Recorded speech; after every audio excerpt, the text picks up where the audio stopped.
Cek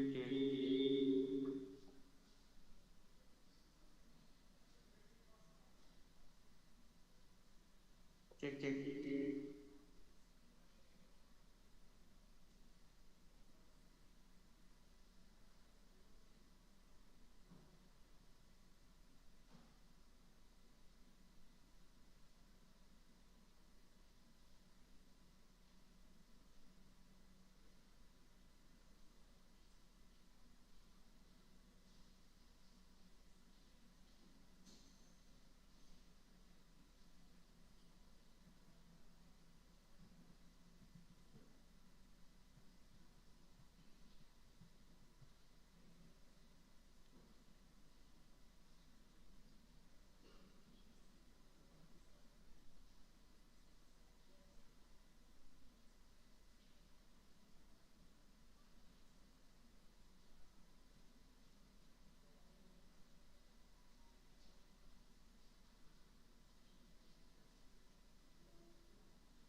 Good morning, ladies and gentlemen. Welcome to the Chris Marantika Hall for the International Seminar on Fostering Renewable Energy Progress through Global Synergy 2023. This international seminar is co-organized by Universitas Kristen Immanuel Ukrim and PT Tripower Solar Nusantara, or SONUS ID, with support from Technische Hochschule or University of Applied Sciences Germany, and Engineers Without Borders Germany. Ladies and gentlemen, let me introduce myself. My name is Gracia Polo, and I will be hosting you for today's event. On behalf of the committee of this international seminar, we are delighted to welcome Dr. Eka Satya Adi, Rector of Universitas Kristen Immanuel, and Mr. Teddy Wintoko, as the CEO of PT Tripower Solar Nusantara, as well as our honorable speakers from Technische Hochschule and UKRIM. We welcome our respected audience attending this international seminar live on Universitas Kristen Immanuel and our respected audience across Indonesia following through Zoom meeting online. Much gratitude is offered to God for the opportunity to gather here to attend this international seminar. May this seminar broaden our knowledge about renewable energy progress through global synergy. In today's seminar, we will follow through several sessions, starting with welcoming speech and opening prayer by Dr. Eka Satya Adi as the Rector of UKRIM, followed by speech and the opening of the seminar by Mr. Teddy Wintoko as the CEO of PT Tripower Solar Nusantara. Later, we will proceed with the seminar divided into two sessions by a 10 minutes break, and after that, it will be followed with closing program. I now invite Dr. Eka Satya Adi, the Rector of UKRIM, to say a few words and to lead the opening prayer.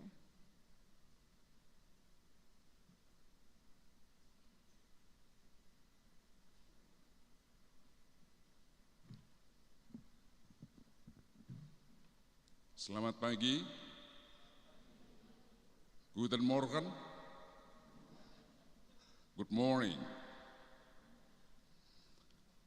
Welcome to UKRIM International Renewable Energy Seminar. Whether you in the Chris Marantika Hall or you on Zoom meeting. This seminar will be divided into 2 stages. In the first stage, we had 3 speakers from Technical Hochschule Ulm, Germany.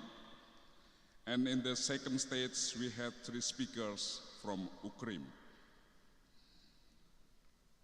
I invite you to warmly welcome the speakers in our seminar today when I mention their names one by one. Welcome to Mrs. Manuela McCulloch, but she is not feeling well now. And then Stephanie Wagner. Okay. She is head of an international relation of Ulm University of Applied Sciences. And then Professor Dietmar Graeber. Welcome. The next one is Professor Christian Smith.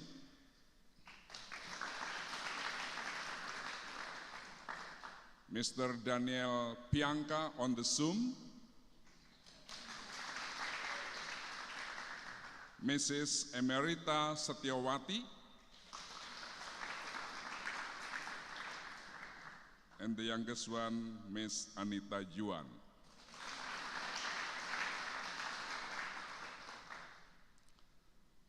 Special thanks to Power Solar Nusantara, who has collaborated all this time in delivering renewable energy on the campus, UKRIM campus. So enjoy today's seminar. God bless you all. Kamati asked me to lead in a short prayer, so let us pray in Christian way. Heavenly Father, we hand over today's international seminar to God. May God lead and bless both the speakers, participants, and also the committee. Thank you, Lord. In Jesus' name we pray. Amen. Thank you. Thank you, Dr. Eka. I now invite Mr. Teddy Wintoko, as the CEO of PT Tripower Solar Nusantara, to say a few words and to open this seminar.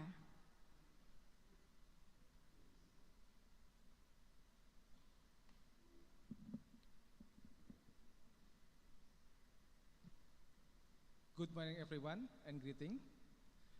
Because this is used English, so I bring my KPN.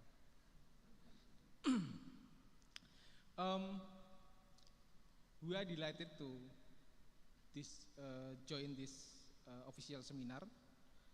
I heartily thanks to our esteemed speaker, Professor Dietmar Graeber, and Mrs. Manuela, and Professor Christina Smith, and Mr. Daniel Pianka, the one who I met the first time at UKRIM, maybe last 2 years. And our distinguished colleagues from UKRIM, Miss Emerita Satyawati and Miss Anita Yuan. 20 years ago, when I started my career in banking as a business analyst with subsector in energy, I am one of the witnesses that I analyze the expansion of IPP coal base in Indonesia. Total maybe more than 5,000 mega at a time. So there is a million tons of coal burned every day, every years, to enlighten Jakarta, to enlighten West Java. So today, our company, Sonus ID, start our project in renewable energy, and we start to expand our ability, especially on solar PV industry. We install not in Jogja, but most in Java and Batam. We are far behind from the implementation of renewable energy in Indonesia. So today, this is our honor that there is an expert from the country of Center of Technology, German.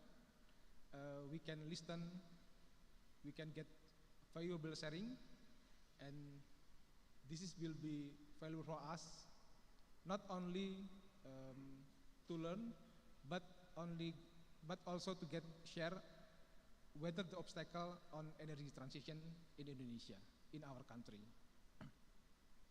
So I wish everyone engaging, enlightening, and fruitful in the seminar. And let's learn and charting together for more sustainability for tomorrow. On behalf UKRIM, Sonus ID, and all organizers of the seminar, I declare that international seminar with the title Fostering Renewable Energy Progress Through Global Synergy at Emmanuel Christian University, Hereby, open. Thank you. And my last message to adik-adik, kalau Anda mengerjakan renewable energy saat ini, Anda tersesat di jalan yang benar. Terima kasih.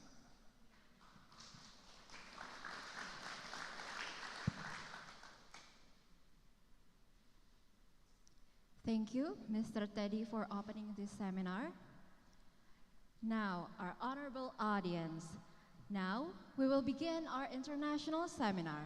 Mr. Chesnan Marendra Grahan Ledito, Sarjana Science, Master of Science, as moderator, will guide the session. For Mr. Dito, the time is yours.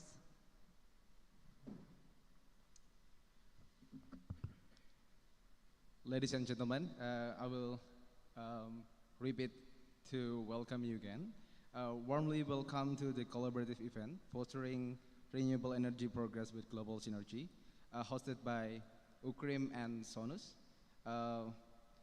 For you are joining virtually or in person, we appreciate your participation in this seminar on renewable energy.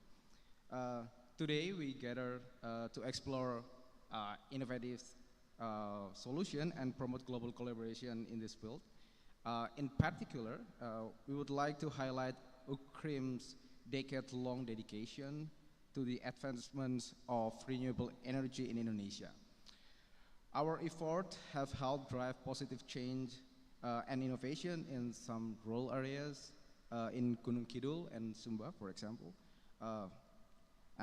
So before we kick off the discussion, let me briefly overview today's schedule. So in the first phase, we'll have insight from our distinguished speakers representing TH Ulm, followed by a Q&A session. Afterward, we'll take a 10-minute break, giving everyone a chance to recharge. And then moving into the second phase, we'll hear from the three speakers representing UKRIM, exploring their experience in developing renewable energy projects in UKRIM. Again, we'll have a Q&A session, and then finally we'll conclude the day with a closing program, summarizing key takeaways and expressing our collective commitment to advancing renewable energy. So thank you for being a part of this dialogue. Let's make this collaborative seminar a catalyst for our pursuit of a sustainable future. Without further ado, let's start our seminar with the first talk from our first speaker, Mrs. Manuela McCullough. Unfortunately, as mentioned before, Miss Manuela McCullough is feeling not well at the moment, so her presentation will be delivered by Professor Dietmar Graeber. I will read Mrs. Manuela McCullough's CV. Mrs. Manuela McCullough is currently a senior researcher in the Energy Economic Smart Grid Group at TH Ulm. She obtained her bachelor degree in economics from Ulm University. Ms. McCullough has a rich professional background, starting as an assistant to management at Technische Werke Susantal Corporation. She held the position of head of management department at TWS Netze Corporation for 4 years, and later became the head of management at Iwa Riese Netze Corporation for 5.5 years. Joining TH Ulm in 2020 as a project manager, Ms. McCullough has advanced to her current role as a senior researcher in Energy Economic Smart Grid Group.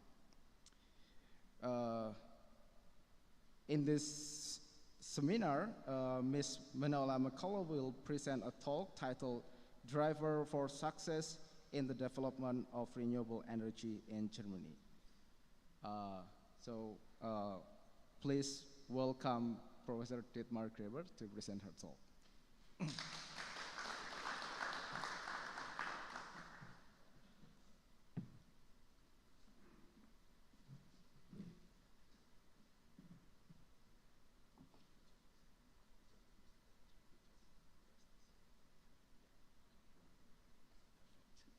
Hello, good morning, everyone. Thanks to UKREM and Sonos that we are able to have this conference here today. And thanks for the very warm and friendly welcome that we had here. So we are very happy that we can discuss that important topic together with all of you. And I will try to give my best and give you some interesting points about the success of renewable energies in Germany. So unfortunately, Manuela is not here today, but I think anyway I can give you some interesting insights on these topics. So let me check if that works. So the next presentation slide. Okay. So drivers to success of renewable energy in Germany. So, of course, not everything worked perfectly in Germany. So nowadays we have a strong installed capacity of photovoltaics and wind power, for example. But of course, it was a long way until that was reached. So in the beginning, there was a slow start, and later on,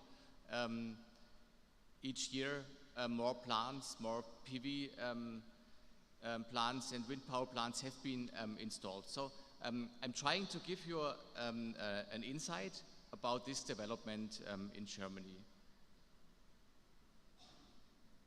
So what is planned for today? I brought 3 points with me. First of all, I will try to give an insight on the framework conditions, so what has led to this development in Germany. Then I will draw an example using the photovoltaics development in Germany, and then I will draw a short conclusion. Okay, so first of all, maybe 30 years or 40 years ago, mostly all energy used in Germany was based on fossil fuels and some of nuclear power. Beginning with the 1990s, the politics and the society, they decided that something has to be changed. First of all, we saw that fossil fuels will not lead to a sustainable future in Germany and in Europe. So it was decided that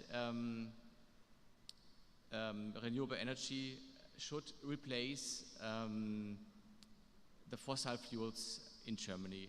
And second thing was, there was a long ongoing discussion about nuclear power in Germany. So at the end it was decided that we won't replace fossil fuels using nuclear power, but with renewable energies. So nowadays all nuclear power plants have been shut down in Germany, and it is planned that in future only renewable energy will be used. Together with this change of energy use,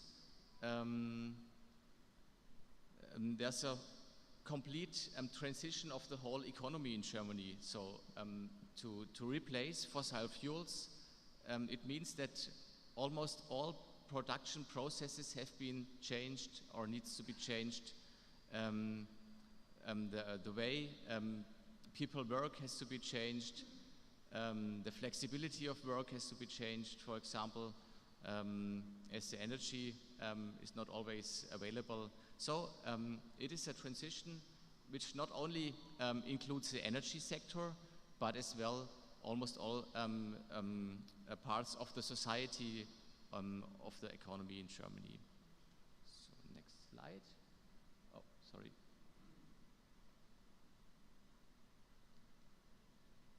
Okay.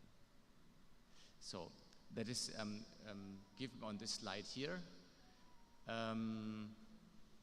So first of all, we need some technical development. So we need to change the power production, the electrical production in Germany. Then, next step, it is needed some support for renewable energy in Germany. Okay, now it's working, thanks. And then, another interesting point is the acceptance and awareness in the population. So, for example, I was born in a small village with about only 1,000 people living there. And this village almost totally live on tourism. Many people come there to visit. We have an old castle there. There are many old houses, so the people come from all over the world, from Japan, from China, to watch these old buildings. And for, I think, about 5 years ago, it was planned to build the biggest wind power plant park there in the whole state of Baden-Württemberg. I remember that I think almost all people in the city that demonstrated against this wind power plant.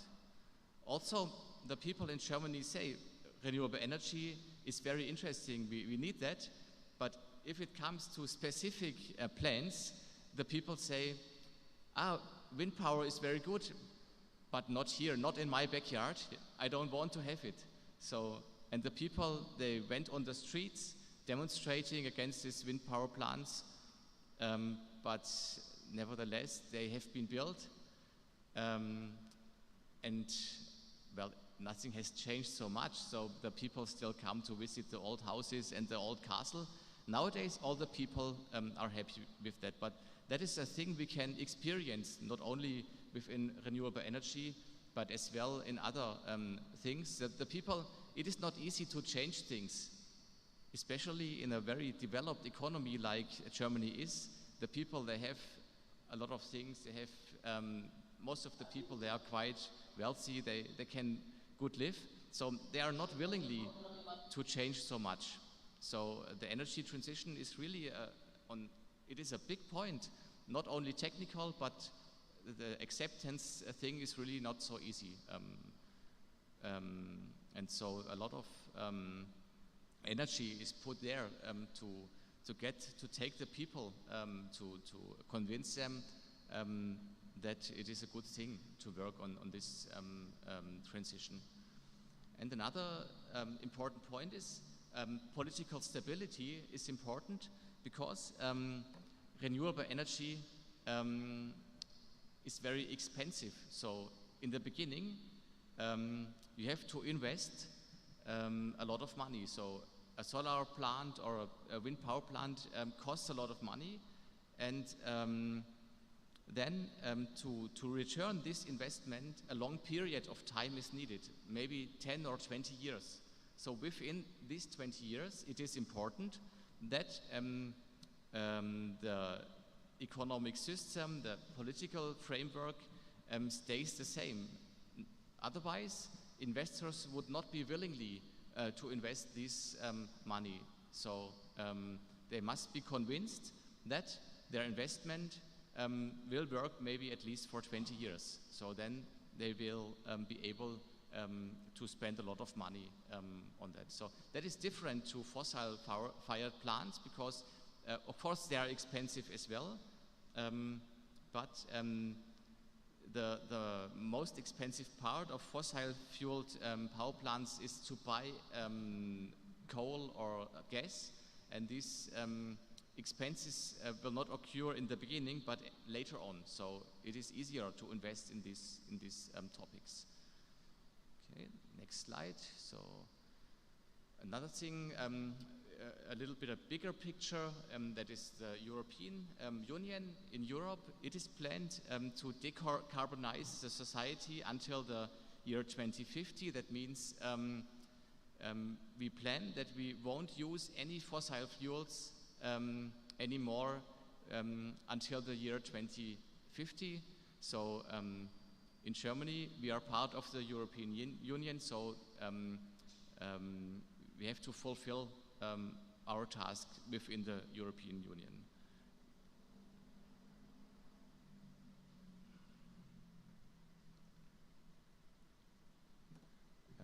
Besides that target in the year 2050, we already plan to generate 40% of the electricity needed in Europe using renewable energy sources in the year until the year 2030. So that is not so many years anymore.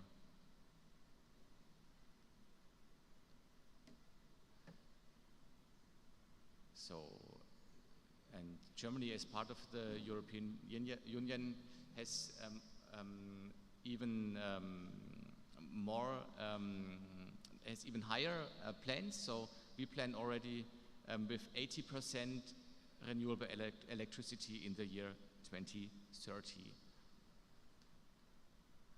Okay, let's come to the example of photovoltaics in Germany. Why photovoltaics in Germany? Well, if we look on this map, we can see the parts of the world in red where there's a lot of solar energy available. If it comes to Germany, that is in the north of the world, there's not so much sun available. So if we look on this map, no one would think that photovoltaics in Germany might be a good idea. So, for example, when starting to come here to Indonesia, in Germany it is already winter, and in some months in winter we almost have no sun because it's a lot of fog outside, or it snows and then there's snow on the PV panels. So Germany might not be the best place to invest in photovoltaics. Nevertheless, there was a strong growth of this technology in the last 30 years. Why have it come to that? I will try to explain in the next slides. In the beginning, the German government decided already in the beginning of the 1990s that photovoltaic solar should be a technology which might be used in Germany. So in those days, that was really a very interesting decision because photovoltaics, solar plants were so expensive that normally they were only used, for example, for spaceships, and some nerds used them to experiment. But it was not a common technology. It was really expensive. But it was decided that some money should be put in this technology to develop the technology, to develop machineries, to produce it cheaper. A lot of money was put into research, new methods, new technologies have been developed, and there have been some field tests where PV plants was installed on housing and other places. Later on, when there was a stronger growth in the installed capacities, we found out in Germany also photovoltaics is still quite expensive. It is a good complement to wind power. So in those days, the mostly used renewable energy source was wind power, but wind power in Germany is mostly available in the winter months or in autumn and spring. But in summer, normally it is not so windy in Germany. So it was decided, well, we will invest in photovoltaics. Nevertheless, it is more expensive than in wind power. To have a complement to the wind power, which is only available in some months in the winter. So that's what we can see in this figure as well.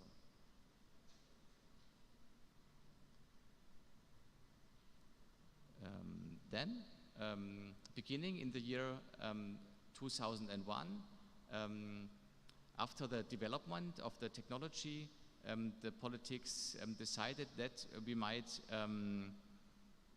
increase our efforts in building new PV power plants. So they decided for massive subsidies for photovoltaics. In the beginning, the subsidies have been very high. What is shown here on the chart, it was about 50 cents per kilowatt hour which was produced.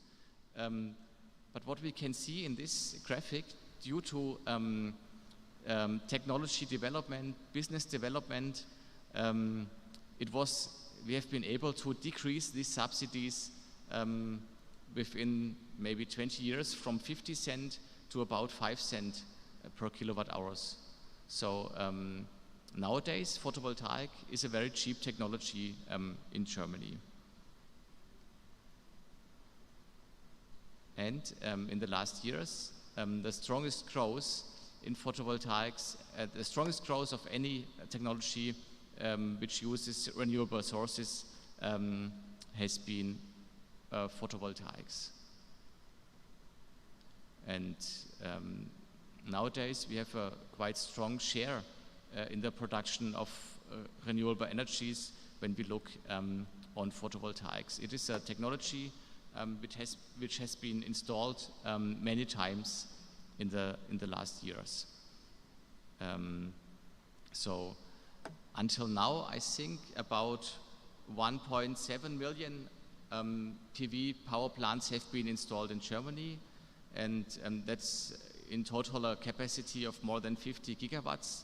That is maybe the same capacity than 50 large coal-fired plants. So that is really a big thing.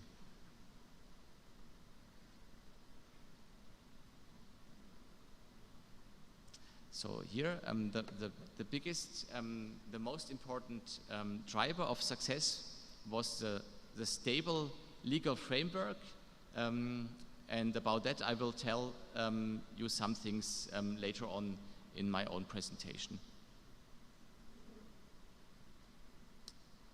Let's come to the short conclusion. First of all, when it comes to renewable energy, we must know that it is not only a technical transition, but it is a transition where many factors have to be included, political factors, technical things, social things, economic things, and then it's only possible to reach success. That is what in Germany normally works quite good, although not everyone is happy with the transition, of course. Then, in the last 2 years ago, there started a war between Russia and Ukraine in Europe, and in those days, fossil fuels became very expensive, and that was a thing which helped people, which helped to convince people that it is important to invest in renewable energy, because then the dependency on other countries is decreasing. And so 2 years ago, politics decided that we should even put more effort in the energy transition. Then on the other side, the technical and economic development is going very well. So the solar plants or the wind power plants are getting cheaper and cheaper. So it is easier to increase the capacity. And photovoltaics, which was the most expensive technology producing electricity maybe 30 years ago, nowadays it becomes a technology which is very cheap and is a possibility to increase the energy transition in a good way. So we can see that the framework conditions nowadays are very interesting. We have a good developed technology. We have the good legal framework, and so it is a high probability that the transition in Germany and Europe will have a success in the next years. But nevertheless, so it is even in Germany also. Now we have a good state in the energy transition. It was not always easy. So many people had to work together. They had to convince other people. They had to work on this energy transition. I think it lasted maybe 10 or 20 years until the society was convinced that it might be a good thing to work on that project. When I was starting my career in the energy sector, I still remember I met a guy, that is 20 years ago, who said to me, well, renewable energy, that's interesting, but you will see in some years it will be gone. No one will be interested in that anymore. And many people thought in that thing maybe 20 years ago, but it has totally changed. And nowadays the people, they stand together to work on this energy transition. And so I think it might be a success in the next years. Thank you.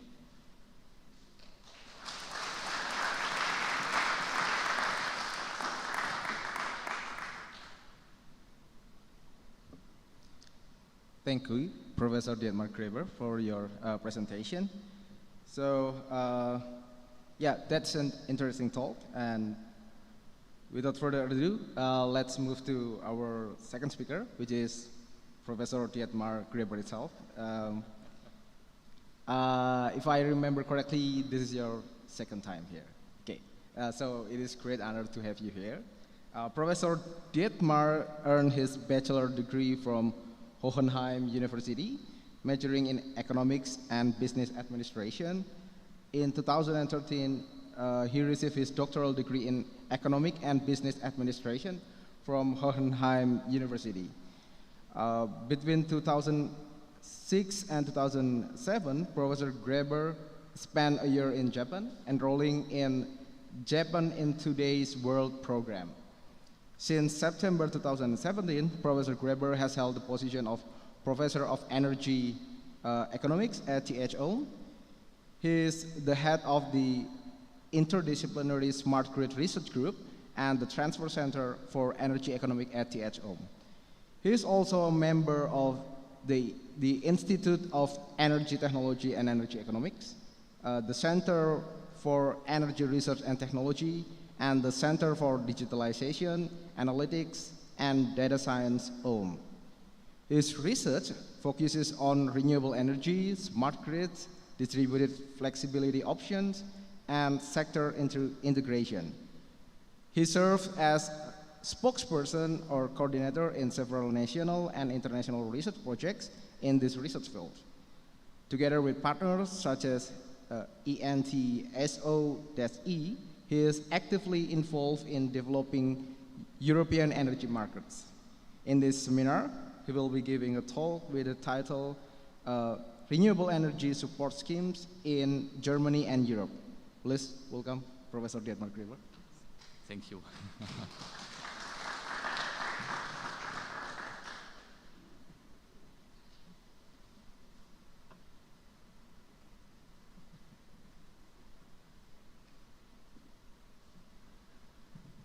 Okay, so that is my own presentation, so I'm happy to see that. That's always much better than to try to give a presentation which was developed by another person. So, as already expressed before in the presentation of Manuela, one important driver for success in the development of renewable energy has been support schemes. Support schemes are a legal framework where renewable energy are supported by state. And these support schemes, they have been proven to be a major thing when developing renewable energy in many countries of the world. That is nothing specific only in Germany or only in Europe. Almost all countries in the world have similar support schemes. And I'm trying today to give you a short introduction how these support schemes can work and how they have to be designed to be successful.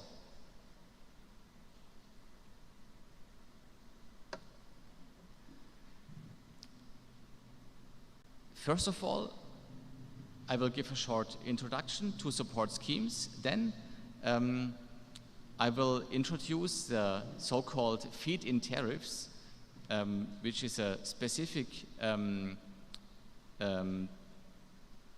which are specific to renewable energy. And then I will explain how the European emission trading system works, which is one of the major support schemes nowadays in Europe.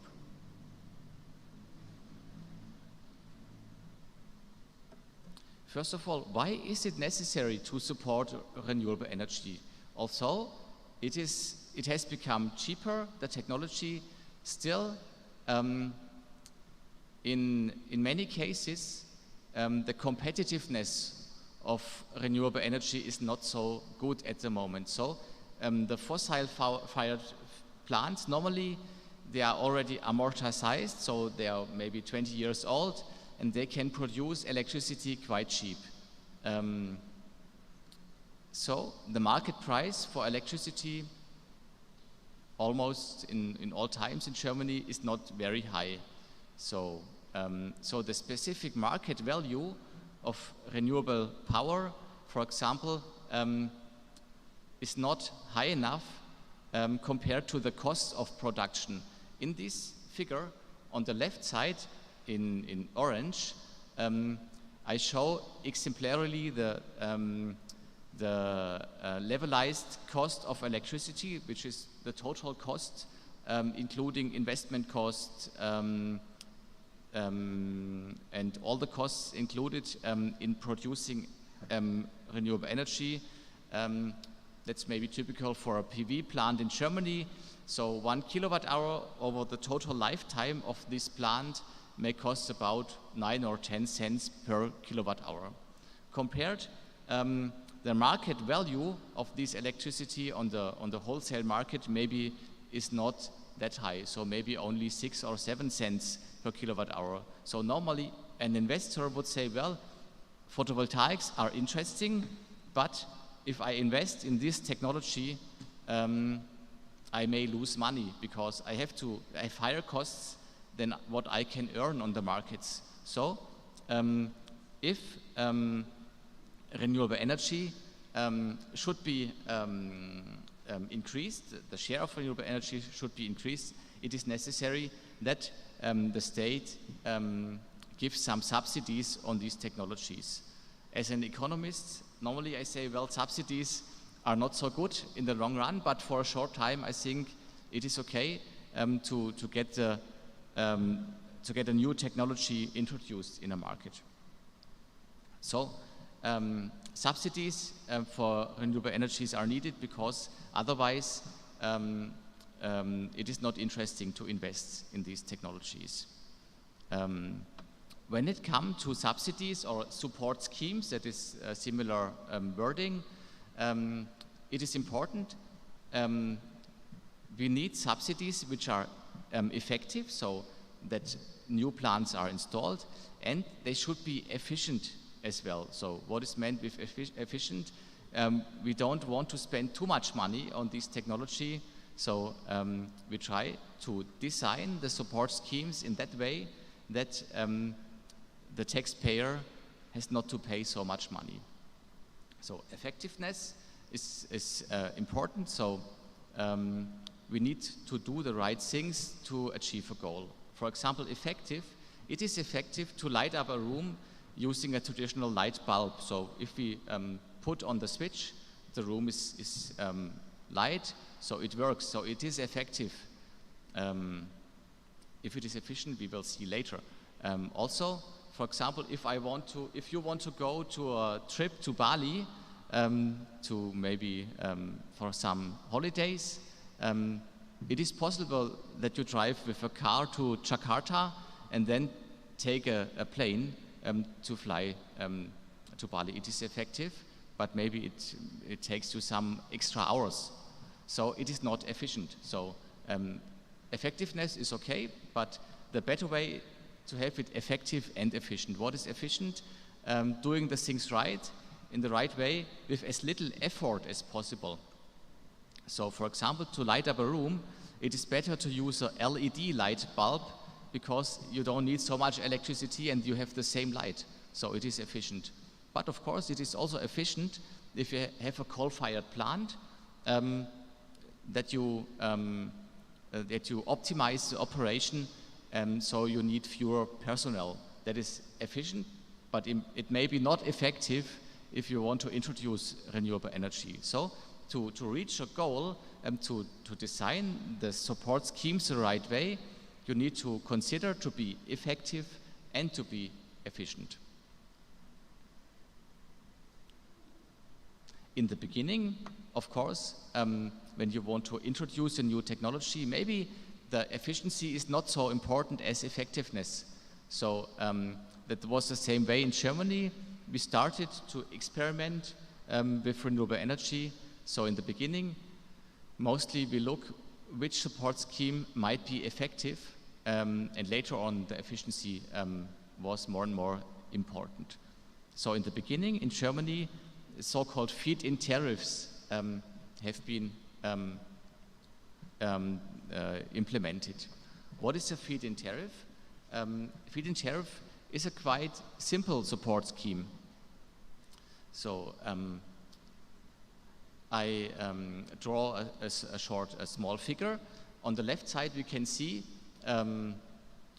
the levelized cost of electricity for special renewable technology, maybe photovoltaics. As we have seen, maybe on the market, the market value of this electricity might be not as high as the levelized cost of electricity. So I've given here in a dark blue the specific market value of a special photovoltaics technology. So at least if we want investors to invest in renewable energy, we have to promise at least they should be able to get the money they have invested back. So that what we need is we have to pay them, to compensate them for the difference between the market value and the costs of electricity. And of course, in addition, maybe for a company, like Sonos, it is important to make some profit at least, because well, you need to live on something, so profit is important. So to design a feed-in tariff, it is important that we have a payment for the investor that at least includes is as high as these three values here. So a feed-in tariff normally works like that. An investor builds a renewable power plant, and then this plant is connected to the electricity grid, and each year the production amount of this plant is measured, and based on the production amount, the investor gets some money by the state or by the grid operator. It depends how these support schemes are designed. So it is quite simple. The investor, he has not to take care about the electricity markets at all. He just install the plant, and then he receives the money for a given period. In Germany, normally the guaranteed feed-in tariffs for renewable plants are guaranteed for about 20 years. So an investor knows, I spend a lot of money on the plants, but I can be sure that the next 20 years I will receive a given amount of money for each kilowatt hour I produce with these plants. So in the beginning, these support schemes seems to be very easy to understand, and that is in many countries in the world how renewable energies are supported by state using these so-called feed-in tariffs. But when markets develop, it is getting a little bit more complicated, because we do not only have one technology, but we have many different technologies in Germany, and for each of these technologies, the levelized costs of electricity are different. So, for example, I can show here in this chart the feed-in tariffs for different technologies of renewable energy in Germany. For example, for wind power, we need a feed-in tariff for about 6 cents per kilowatt hour, which is enough that new wind power plants are installed. Small PV power plants are more expensive. For example, on a rooftop, we need more money, so the feed-in tariff should be higher than for wind power. It is maybe 13 cents. Then large PV plants are cheaper. We don't need to go on a rooftop, for example. So it is cheaper to install them. So the feed-in tariff can be a little bit lower. Then the same for hydropower and biomass as well. So that is a short picture for the feed-in tariffs in the year 2023 in Germany. But it's only a very small snapshot, because the whole framework for feed-in tariffs in Germany is very complicated nowadays. So there are not only 5 different categories of feed-in tariffs, but maybe 500 categories, and the law for this feed-in tariff system nowadays, it has more than 100 pages. And each year, this law has to be changed, because the technology develops, the raw materials are getting expensive or more or cheaper, so each year this tariff has to be changed. So the politicians, each year, they have to work on this legal framework for supporting renewable energy, and has to change the feed-in tariffs. But it is possible, but it is a lot of work. And for investors, it is complicated.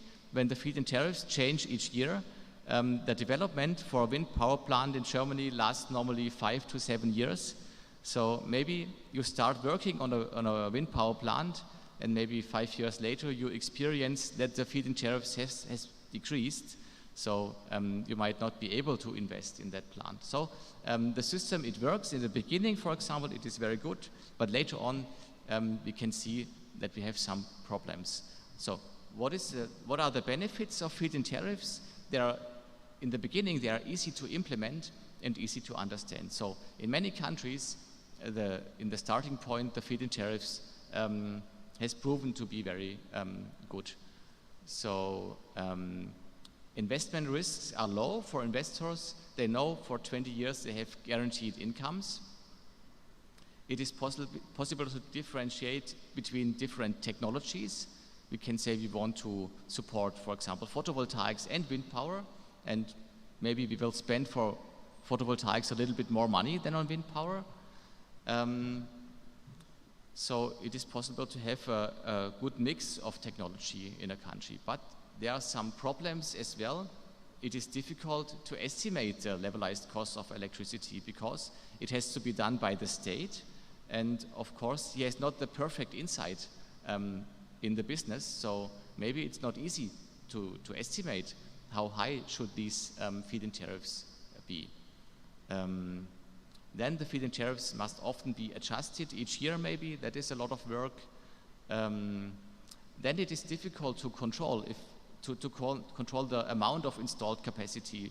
For example, in the year 2000, the feed-in tariff was quite high, so many people invested in the technology, and the installed capacity in those years was much higher than it was wanted by the state. So the costs were immensely high. So that was a problem, for example, because you cannot easily control what people do. Then another thing is with subsidies in general, the companies are getting used to subsidies. For example, in the beginning of the 2000 years, we had a very strong photovoltaics industry in Germany. And most of the plants who have been built were installed and produced by German companies.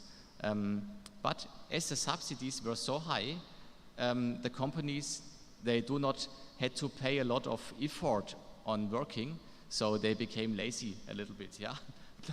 And they built very nice buildings.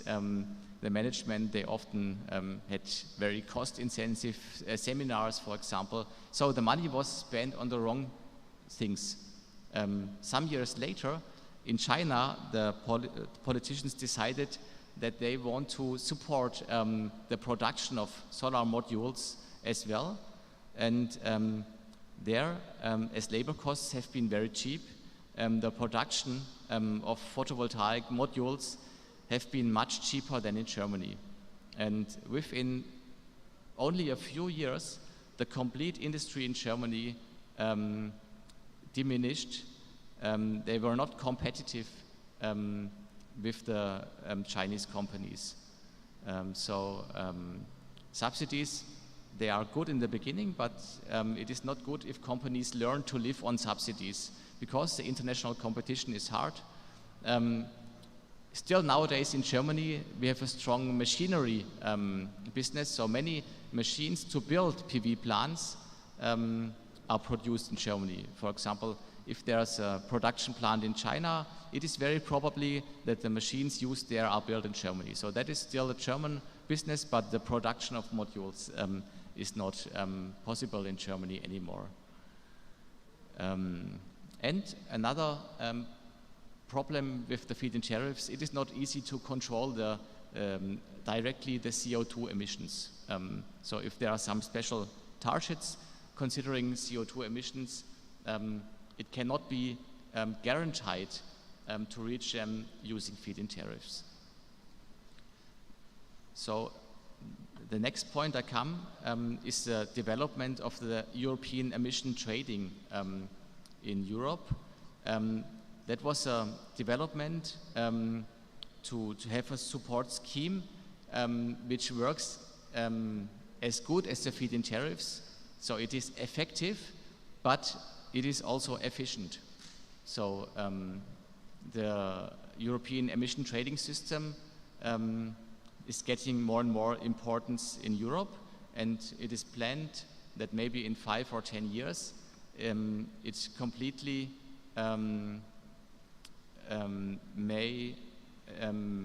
possible that feed-in tariffs are not any longer needed. So how does an emission trading system works? I will try to show you in the next minutes. It is, for me as an economist, it is very interesting to see how these systems, how this mechanism works. The background, what we already heard, in Europe it is planned to reduce the greenhouse gas emissions, the CO2 emissions. We have targets for that. For example, in the year 2020, it was planned to reduce the amount of emissions by 20% compared to the year 1990. And for the year 2030, it is already planned to reduce the emissions by 40% compared to the year 1990. So that is shown here in this chart. And at the moment, it looks quite good. So the reduction process seems to work. But how does the European Union control the emissions in Europe? Therefore, the European emission trading system is used. How does it work? First of all, the European emission trading system is effective because it caps the emissions. How does it work? For example, each power plant or each industrial facility which emits greenhouse gases, especially CO2 emissions, needs to purchase an allowance to emit these greenhouse gases. Without allowances, it is not allowed to emission greenhouse gases in Europe. Typically, they have to buy certificates. Each certificate, each allowance enables the companies to emit about 1 ton of CO2 emissions. On the next step, the amount of certificates, amount of allowances issued by the European Union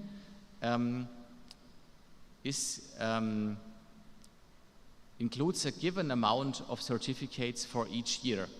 So these amounts are shown here in this graphic, in this figure. So the amount of allowances is kept.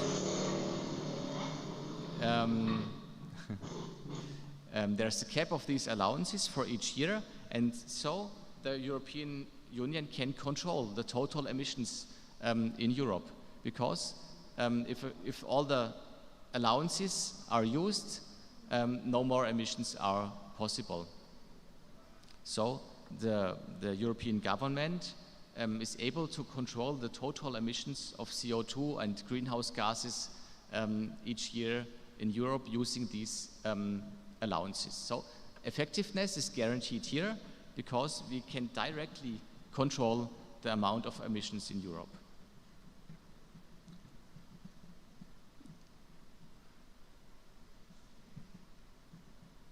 Why is the European emission trading system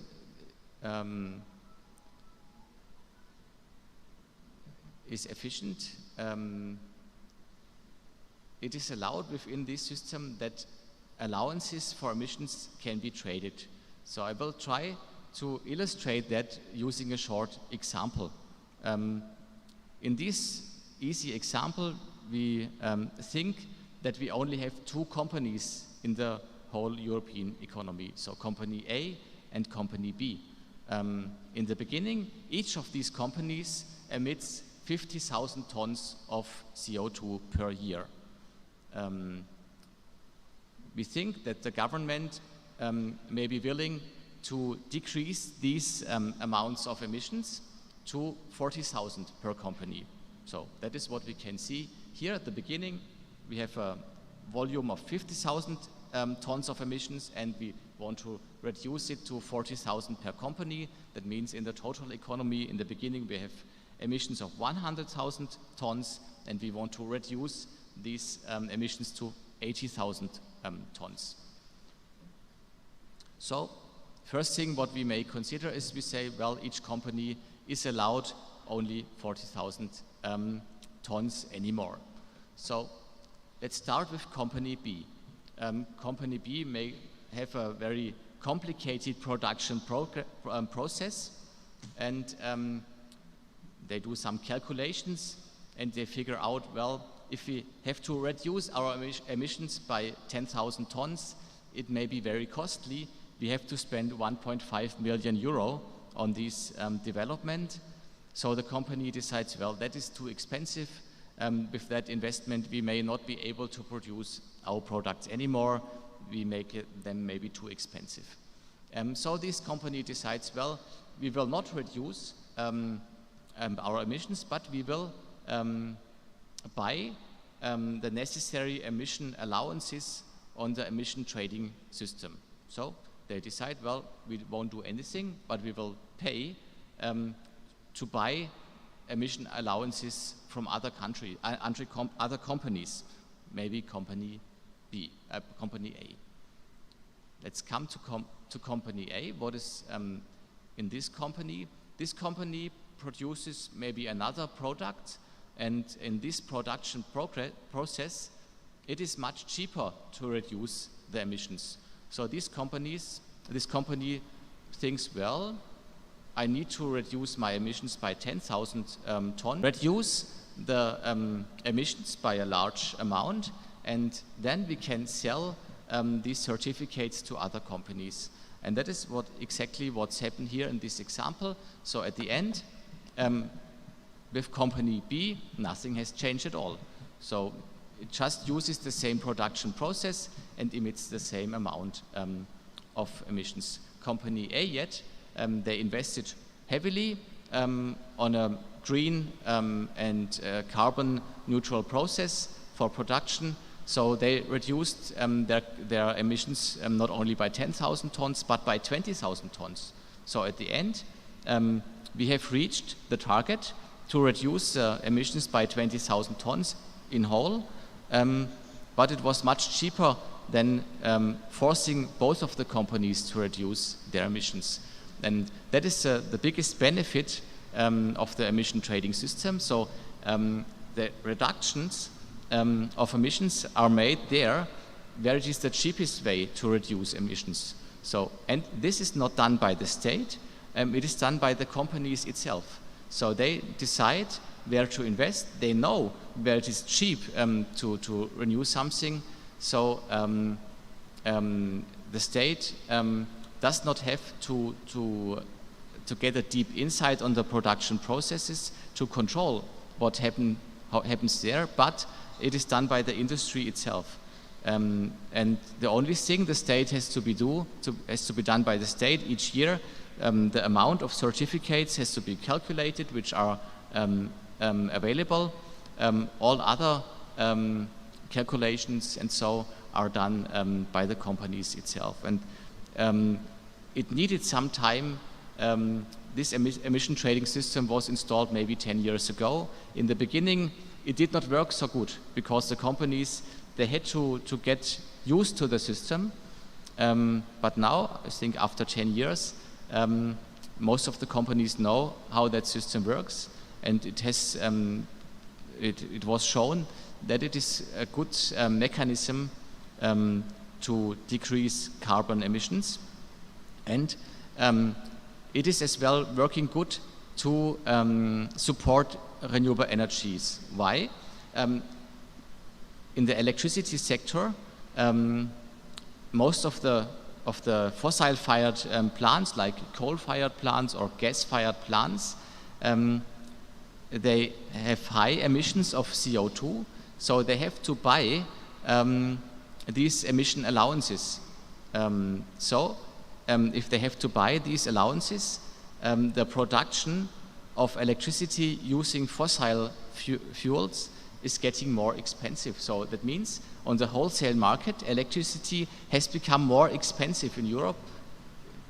It is not good for me as a person, but it is good for the environment because the competitiveness of renewable energy is getting better and better because gas and coal are more expensive due to the emission allowances. So the competitiveness of renewable energy has grown, and that even without explicit subsidies.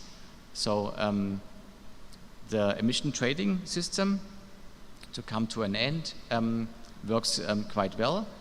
Also, it has some problems. So I only have one slide about the problems of this emission trading system. It is not a perfect tool because the biggest problem is the so-called carbon leakage effect. So the production processes which are CO2 intensive, for example, the production of steel or other heavy products, has become quite expensive in Europe. So the companies in Europe, they cannot easily compete with other companies from other countries at the moment because, for example, in China, there's no emission trading in that form available as in Europe. So the production of steel or PV panels or batteries is much cheaper in China than in Europe because they do not have to pay for their emission allowances. So carbon leakage means the production processes are shifted to countries where we don't have this emission trading system. And that is what we can see in some cases in Europe at the moment. So production of energy intensive products is more and more done in Africa or maybe in the US or in China, which is not so good for the European economy. And what is planned to do there in the next years in Europe, there will be implemented a so-called, I need to read that, a border adjustment system. So if products are imported to Europe, which are produced outside, for example in China, at the border there will be estimated how much emissions have been used producing that products, and then importing these products, the companies have to pay a tax which depends on the cost of emission allowances to import these products. So we think that using this border adjustment system, the competitiveness of European companies will grow. And on the other hand, this border adjustment system, it will lead that not only in Europe the companies work on reducing emissions, but as well in other countries. For example, if we go to China, the companies, they will know, well, if we want to export to Germany or to France or to Europe, then we have to consider emissions in the production process, because if we have a process which is not very efficient using energy, then we have to pay a high tax when exporting our products to Europe. And if Chinese companies may think they want to export to Europe, they may work on their production processes as well to reduce their emissions, because then they can avoid a high tax when exporting products to Germany. So it is meant that maybe this border adjustment system may bring incentives for companies even outside Europe to reduce their carbon emissions. But that is still an ongoing process, because it is a thing which have to be discussed with the World Trade Organization, and normally these processes need some time. Let's come to an end. The benefit of the European ETS, of the emission trading system, it is quite effective because it limits emissions, but it is also efficient because it is possible to trade emission allowances between different companies. Also, in the beginning, the system seems to be quite complex. It is theoretically a little bit complicated, but at the end, it is much easier to use such a system than a tariff system where we have to adjust the tariffs each year. So at the end, also being in theory very complicated, the emission trading system has proven to be easier to maintain than other support schemes.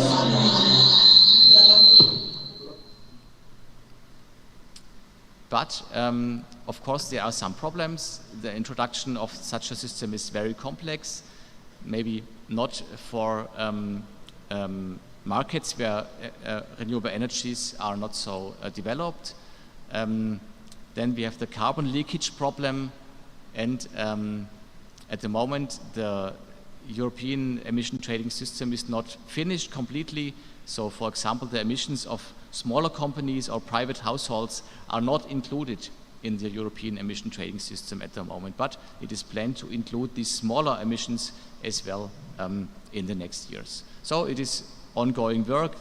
Also, we will never be completely finished with such a system. It has to be adjusted all the time. So thank you very much for your attention. Thank you.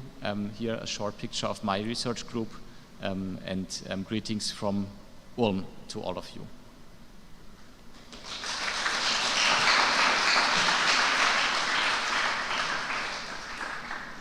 Thank you, Professor Dietmar. Now we have another distinguished speaker, Professor Christina Smith. Unfortunately, due to visa issue, Professor Christina cannot give her talk live, though she is right here right now. But we have recorded her talk and will present it in this session. I will read her CV. Professor Christina Smith received her Dr. Ing degree from Saarland University, Germany. She was employed by Saarland University as a scientific employee at the chair manufacturing technology for almost 6 years. Her next job was at Robert Bosch Corporation, where she worked for 6 years as a powertrain solution quality engineer. Since 2022, Professor Smith is Professor for Quality Management, Machine Tools, and Production Engineers at TH Ulm. Professor Christina Smith was the recipient of 2010 Edith Clark Prize for the German Association of Electronic Engineers for being the best female graduate in electronic engineering. In 2011, she received a scholarship for the MBA program of Europe Institute of Saarland University, where she became the recipient of the Hans Werner Otthoff Award for being the best graduate in the MBA class of 2014. So we will present her talk.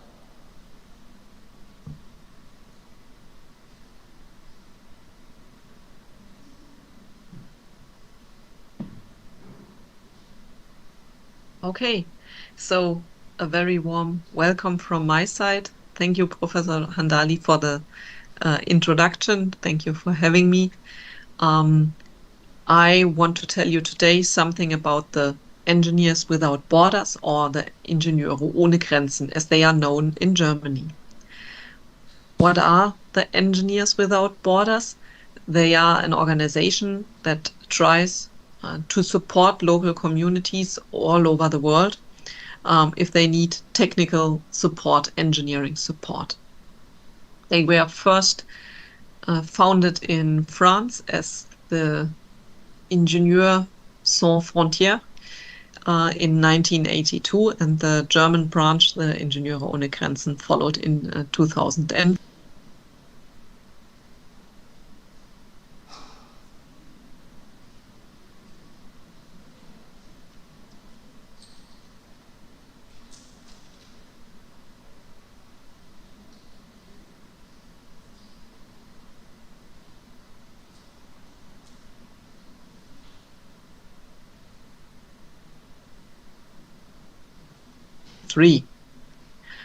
The Engineers Without Borders. So I'm here today not only as an engineer without borders, but also as a professor of the Technische Hochschule Ulm, the University of Applied Sciences in Ulm.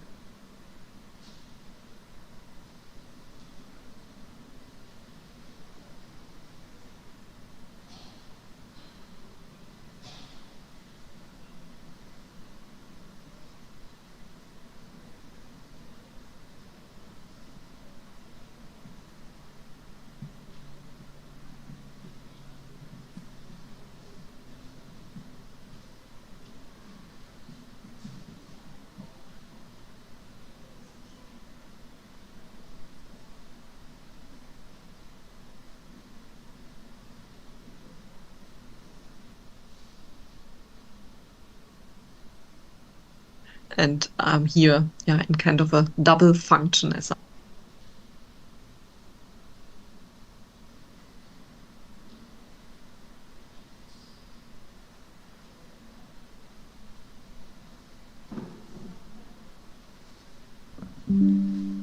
There is a technical issue with the sound. a professor as well please as a be patient. volunteering for a moment. member of the Engineers Without Borders. Our motto is we are building together, so that's what we want to do. We want to support local communities to help them develop into a place where they can help themselves. So who are we? We are an internationally active development aid organization for technical support. So we support everywhere where the knowledge of engineers is needed, be it regarding water supply, power supply, renewable energies, educational support, and so on. Yeah, so everywhere where you need an engineer, we have skilled German engineers who can support engineers or not engineers in other countries. Why are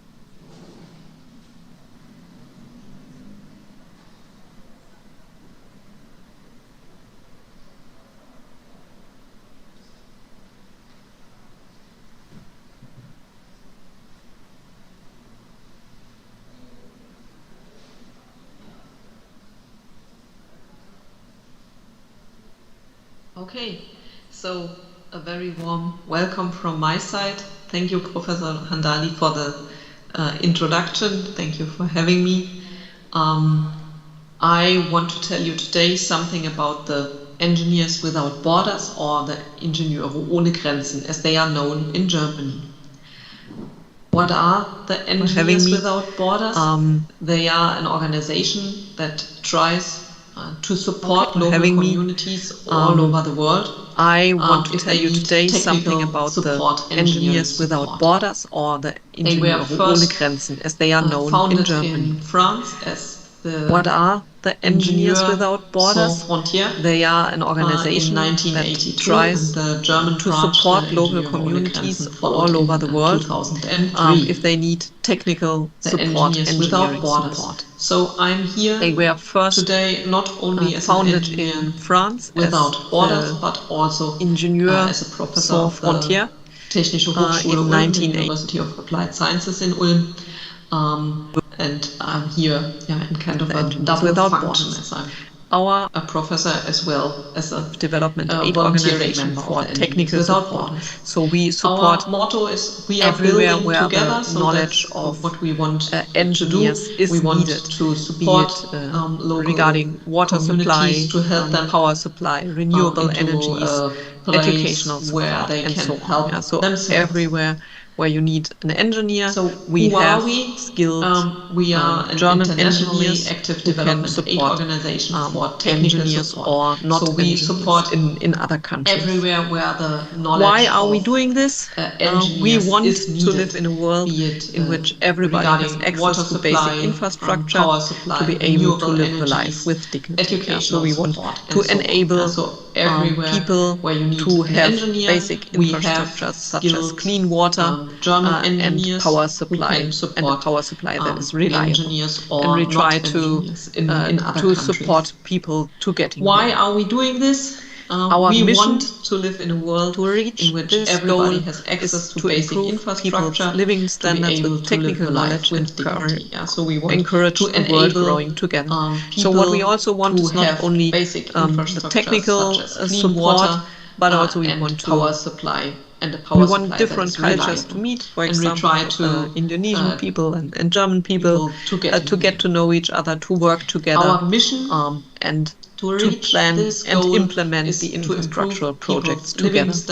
We also want to engage in educational work nationally in Germany. So what we also want is not only the technical support, we want to educate, but also we want to enable the people to. We want different cultures to meet, support themselves in the future. Indonesian people and German people to get to know each other, to work together. What are the fields that we are active? As I already hinted at, we work on power water supply, We also everything want that to has to do engage with in it, educational on work projects nationally and in construction, Germany and also more internationally. perhaps for the building So we engineers. want to We educate have and enable been the people active in the to field of educational work. support themselves in the future.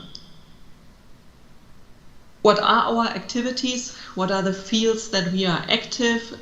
As I already hinted at, we work on water supply, everything that has to do with it, on projects and construction, more perhaps for the building engineers.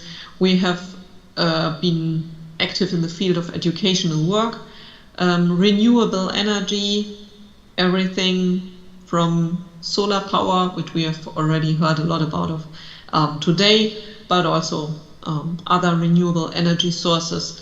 We are thinking about sanitary supply and also emergency aid in case something happens somewhere.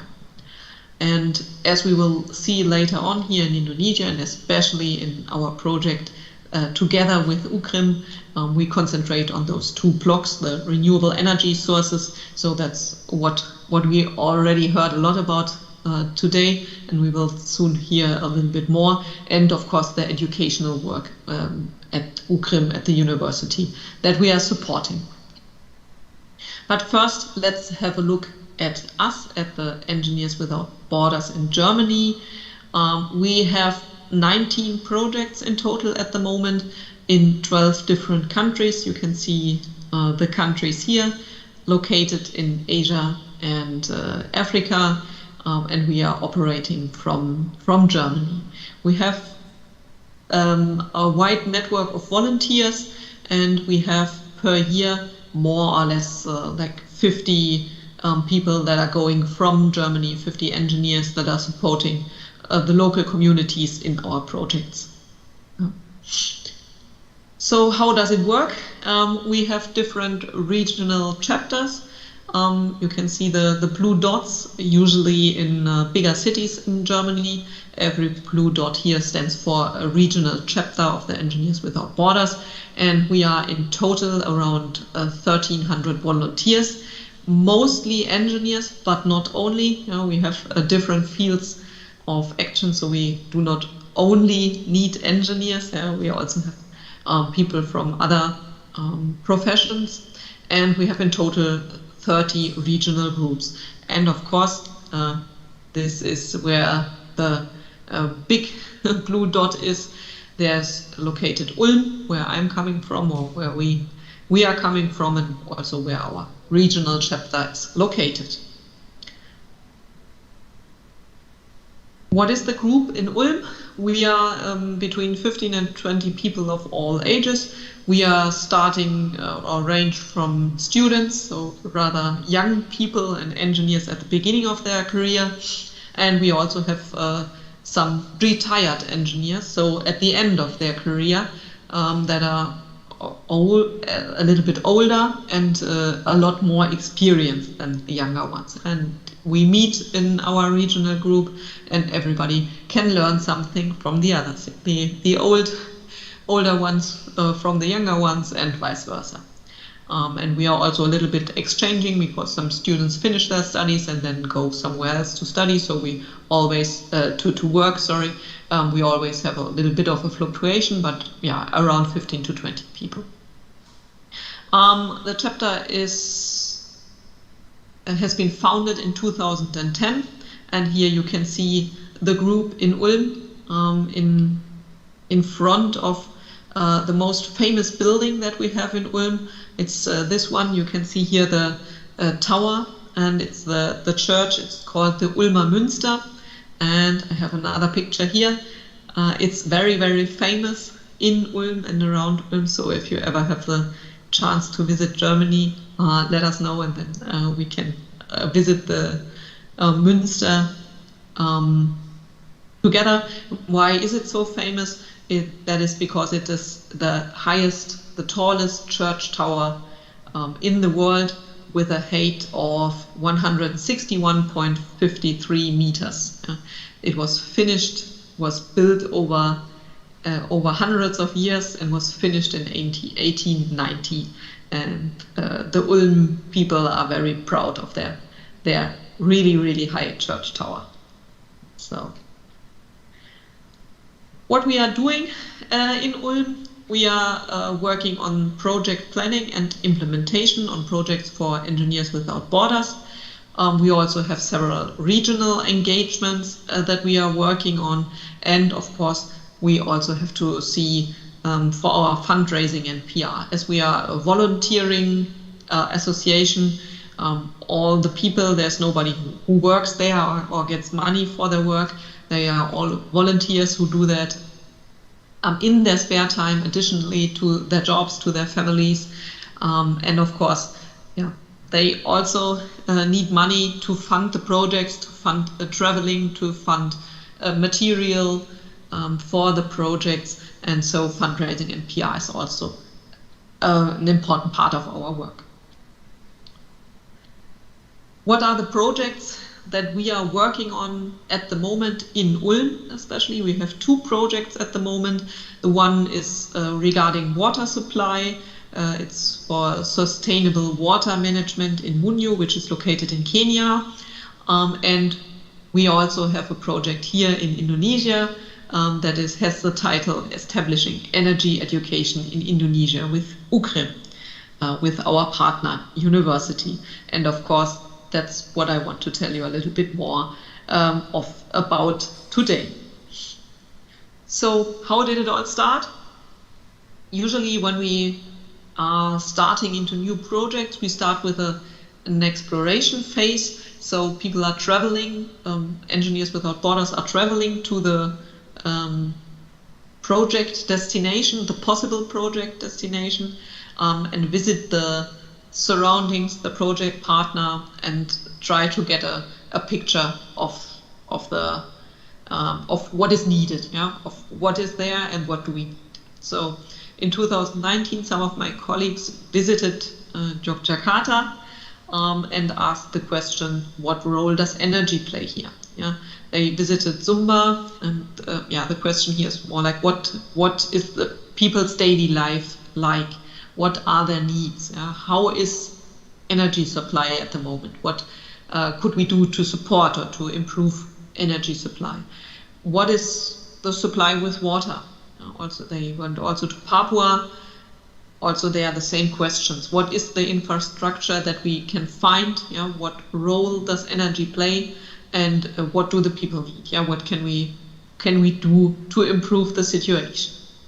And that was all done in 2019, and we found several points where UKREM wanted our support, and also we found a really good partner with UKREM, and so we decided to start the project. And you can see here some of my colleagues.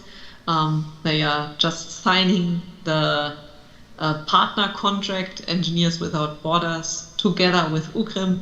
And of course, here on the UKREM side, you see some familiar faces. So we partnered Engineers Without Borders together with UKREM and the Renewable Energy Lab there.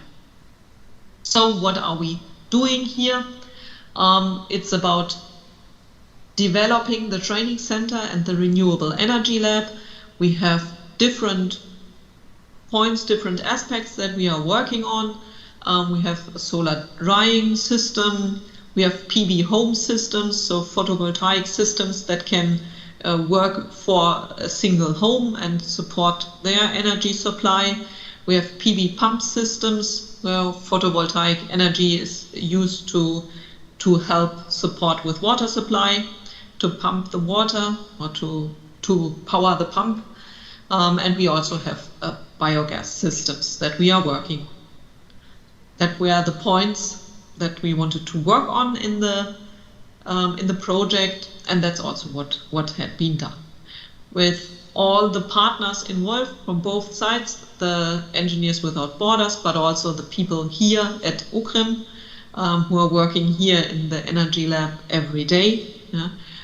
We prepared with weekly planning video calls, so we meet basically every week. Yeah, sometimes it doesn't work, but most of the weeks we meet online via Zoom and work together and discuss questions of what what are problems at UKRIM, what perhaps are ideas from Engineers Without Borders, how can we develop the program at the Renewable Energy Lab, how perhaps can we help with repairing something that went bust. So many different aspects that we are also planning new projects or are discussing new ideas that perhaps become part of the project. And we also, what is an important part of our work, are workshop sessions that we try to do every year. We did that in 2020 and 21. We had 2 workshop sessions that took place remotely, so also online via Zoom or Teams. And then in 2022, we had a visit on site. There were several people from Engineers Without Borders. You can see it in the small pictures, perhaps not too good, it's too small, but here you can have an idea. So several members of Engineers Without Borders visited UKRIM, and we had lab exercises that were prepared and also conducted with students. We saw and discussed the projects that were implemented by UKRIM, developed new lab exercises, so it was a very, very, very successful trip. And the partnership still continues. At the moment, in November 2023, we are currently doing an online workshop session, the 3rd online workshop session. We had on the 4th of November a workshop regarding photovoltaic basics that we gave to students from UKRIM.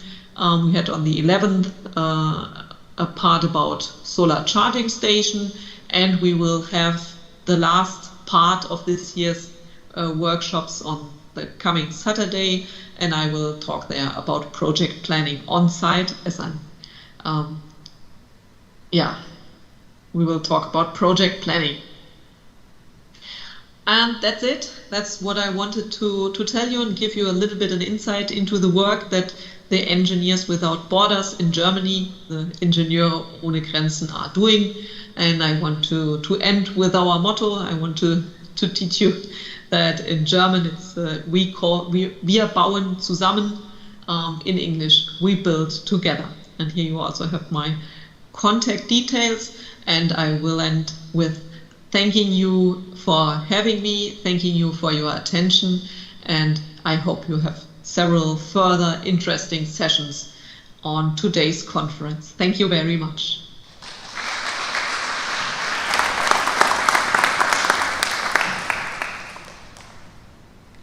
Thank you for the talk, Professor Christina. So now we will have a Q&A session, and I'll invite our speakers to have sit here, Professor Dietmar Graeber. So I don't know if Professor Christina is allowed. No? No? Okay. Yeah. Okay, so I will take 3 questions in this phase. So just raise your hand and maybe say your name or your affiliation, and then just ask your question right away. Please, just raise your hand. If you can speak in English, you can use Bahasa Indonesia, and then maybe Miss Alice or I can translate for Professor Dietmar. Just raise your hand. Yeah, Pak Handali. So I don't think I need to translate.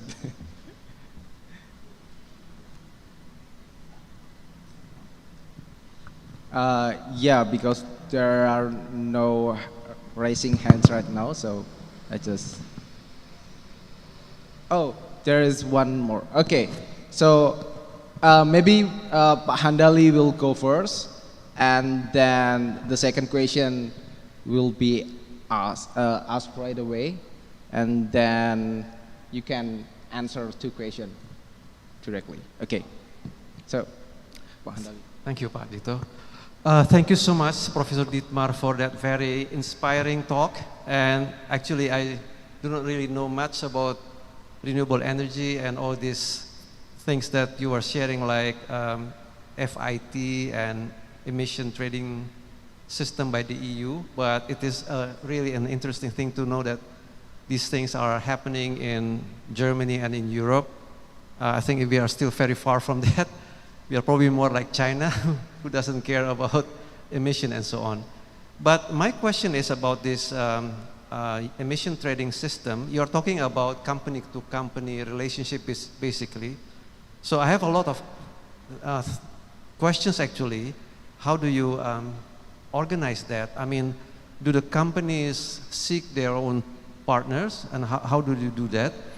And is it cross-nation or is it just within one nation? Because I can imagine that, like for instance, Germany and Spain, Germany and say like Greece, all the EU countries are not exactly equal in terms of salary base and so on. So I can imagine that the standard of these companies are also not the same. So how can you trade within two different systems that are probably not very the same? That is one question. The second question is, all this while, this effort by the governments to introduce renewable energy still needs basically the intervention or probably the initiative from the government to support renewable energy by giving this tariff incentive or this trade incentive. My question is, do you foresee in the future a time when there no longer be needed such incentives where the emissions will be that low so that basically everything just run by itself? The government does not need to pay so much effort anymore to encourage renewable energy. Thank you.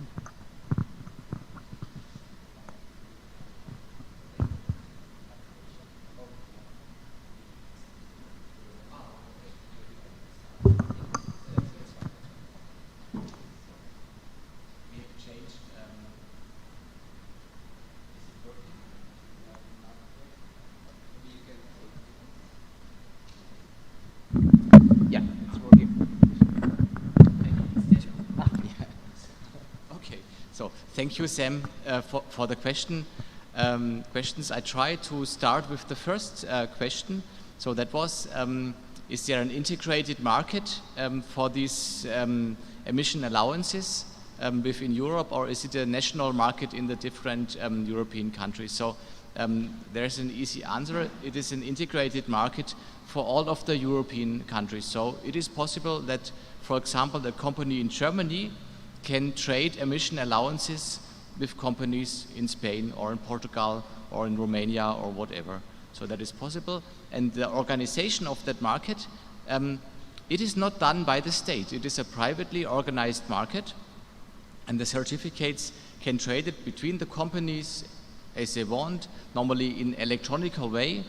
And there are some organized markets trading European emission allowances. So these organized markets, they work the same way than stock markets work. So normally the companies trading these emission allowances are companies which are working in energy intensive topics. But not only these companies are active on the emission trading markets, but as well companies like banks or insurances. They buy these emission allowances to speculate about the prices. So there's a high liquidity in these markets because many companies are interested in trading these. It is a little bit complicated. Why are banking companies involved in such a market? It has to do with risks in trading financial products. Normally, the prices for classical stock options, they are developing similar in many cases. For example, if economy grows, the value of these stock market options grows as well. So And the same way, if it decreases, normally the prices are decreasing as well. So it is a risk that a company which is active in stock market trading may occur a big loss when such things happens. And so the companies are interested in trading emission allowances to reduce their risks, because they trade on different topics. So that is a thing about portfolio theory, which was developed by Markowitz maybe 30 years ago. And so it is interesting for companies even not involved in such industries which emits a lot of emissions to be active in the trading processes. And these markets where these emission allowances are traded has evolved in the last 10 years. So nowadays it is very easy to trade these emission allowances. Even private persons can speculate on emission allowances and try to earn money on that. So but it has taken some time. So always the same in the beginning. Only few companies have been active, but nowadays it is really a good working and liquid market. Okay, so I hope that is the answer to your question. Okay. There was a second question. So from you, maybe you just, I need to get a hint on that question, on the second one.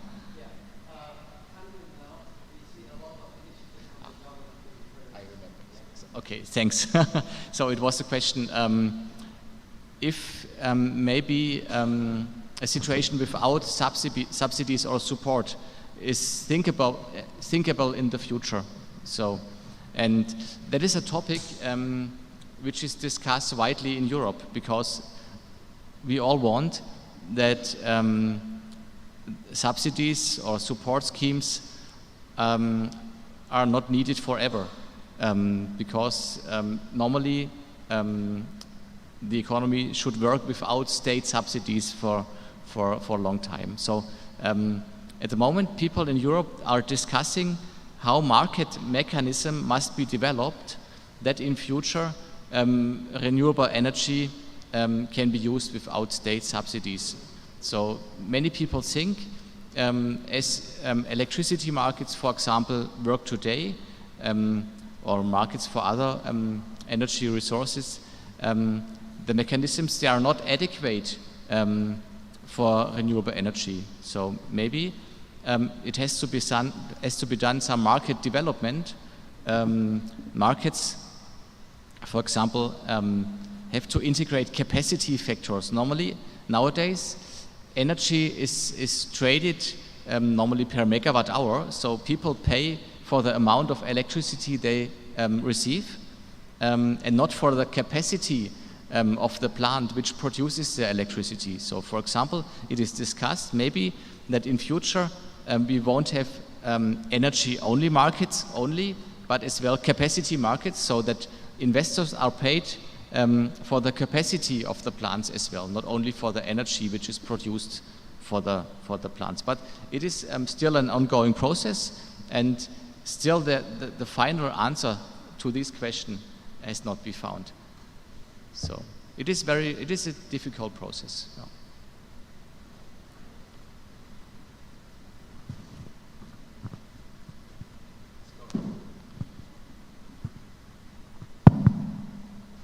Okay, thank you for the opportunity. Let me introduce myself. My name is Ahmad Nandu. Usually people call me Nandu. I am from Sonus.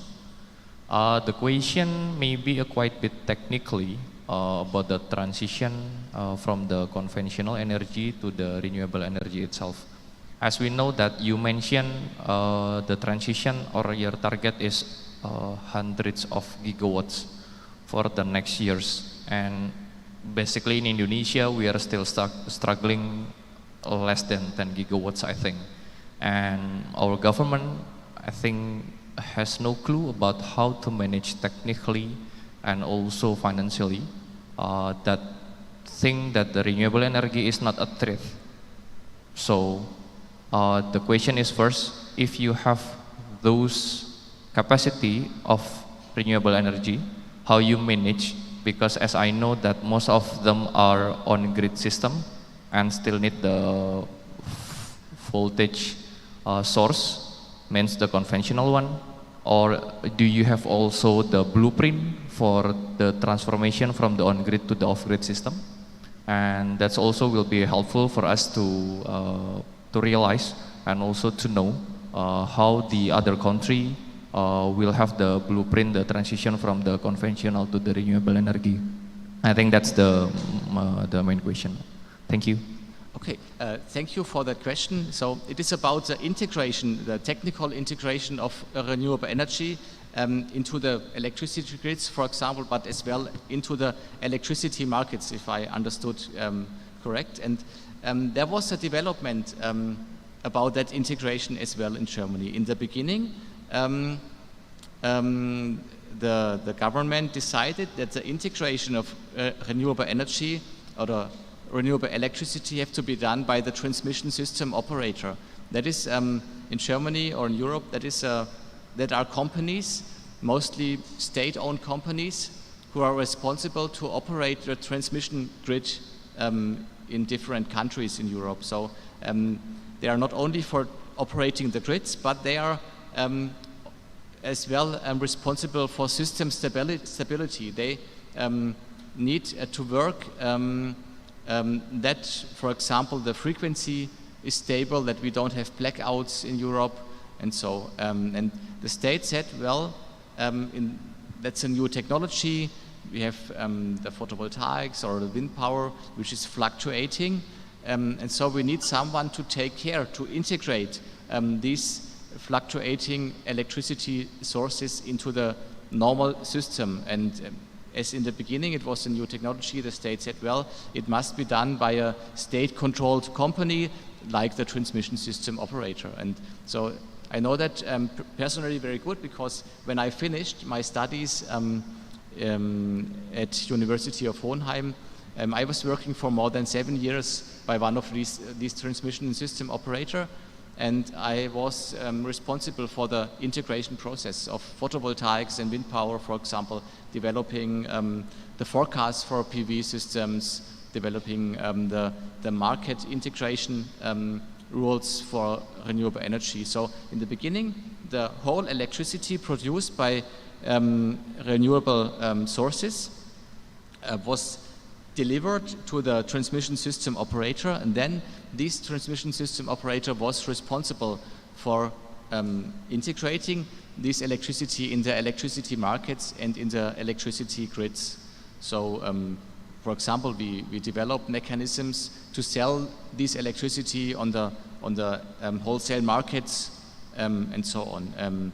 Later on, it has been changed step by step. So nowadays, the producer of the electricity, they have more responsibilities with the electricity. They can not only just feed the grid, the electricity into the grid and receive the money. Nowadays, they have to do, for example, the trading activities on their own, and they only get a financial aid when they produce renewable electricity. So the integration tasks, more and more, are going to the responsibility of the plant operators on their own. So nowadays, as the technology has evolved, the renewable energy or renewable electricity is handled just like the normal electricity of fossil-fired plants, for example. So it is traded on the same wholesale markets where the other electricity is traded as well. So it maybe is a little bit different in Indonesia. In Europe, we have liberalized electricity markets. That means electricity is considered as just a normal product. So it is traded like, for example, wheat or other products on the same markets, on the same organized systems. And so the integration process has gone to the responsibility of the market participants. So maybe let me think. maybe it took about 20 or 25 years until we reached that state in Europe. In the beginning, it was done by the state-owned companies, and nowadays it is mostly done by the privately owned companies at all. So it is complicated. It took a long time, and it was really a strong effort necessary to reach that state as we have it today. I hope that gives you a little bit answers to your question. Yeah, maybe I will also respond to your answer. Some of my question already answered by your answer, but some of them are, I think I have to make it clear. Let's say if in Indonesia, we have limitation of solar power plant is only 15% previously. Even now it has no limit, means that the government have concern if the renewable energy have its intermittency, so the conventional generators only have to compensate its 50% of total capacity. But if we have more than that, means that we have to have the conventional generators to compensate more than 15% of its capacity. Somehow it's quite dangerous for the conventional energy generators because it can damage the generators or others components. That's what I mean by if we have a lot of capacity like 200 gigawatts, how you combine the conventional one and also with the renewable energy, because as I know that especially solar power plant is only the current source. I mean, if there is no sunlight or having the intermittency, so the conventional one has to compensate. And do you in your country also have prepared to have a lot of ESS or battery system? Because I think in the future, the raise of the renewable energy, especially solar power plant, has to be compensated by the generators that have a very high ramping up or ramping down capacity, which is only having by the battery system. I think, yeah, I'm sorry if it is too technically, but the concern is there in Indonesia. So if in your country already developed with those capacity, I think the system already reliable for those capacity. Thank you. So thank you. Let me think how to explain. Okay, so in the beginning, the renewable capacity in Germany was very small, so it was not a big problem to integrate these electricity or the capacity to the electricity markets. So in Germany, most of the electricity was produced by coal-fired plants. I think similar than here in Indonesia. We had some nuclear power plants and some gas-fired plants. Yeah? So most of the production capacities were designed to produce baseload energy. So that means quite stable production with some fluctuations, but normally it was easy to plan how much electricity should be produced in the next day. So for these tasks, coal-fired plants have been quite good. And that worked maybe for 50 years in Germany without a big change. But when it comes to more capacity of renewable energies, then what you said in your statement, then we need more flexibility. So we need technical options which can ramp up or ramp down in a very high speed. So when it comes to renewable energies, not only the investment in new plants with renewable energy is necessary, but as well the change of the other plants as well. So for example, in Germany at the moment we can see that more and more coal-fired plants are shut down, and there's an investment in new gas-fired plants because the ramping up speed of these gas-fired plants is much higher than those of coal-fired plants, for example. And as well, we can see the investment in battery systems as well. And what is one of my core research topics is the use of distributed flexibility options as well. What is meant by that? Not only on the production side of electricity, a flexibility is possible, but as well on the consumption side. For example, if we look at an air conditioning system, of course, normally we need a stable electricity supply to work on this system, that this system works. But there is some flexibility anyway. For example, if we cool down the room maybe to 19 degrees or 18 degrees, then for some minutes maybe we are able to shut out the air conditioning system. So for example, if there is the need of saving of energy, then we can use these flexibility options. For example, in Germany, the big supermarket chains, they need a lot of electricity for cooling the products they sell. Yeah? And most of these supermarket chains, for example, they optimize the use of the fridges in their companies. For example, if electricity is very cheap, that means if we have a lot of PV production, for example, then they cool down these systems to some cooler temperature as normal. And later on, if electricity is more expensive, then they won't need any more or not so much electricity anymore. So these flexibility options can be used to compensate the fluctuation of renewable energy. So in Germany, this is mostly done, or in Europe is mostly done by market incentives. So if the electricity prices are high in some hours, then for example it is interesting to use these flexibility options to sell electricity.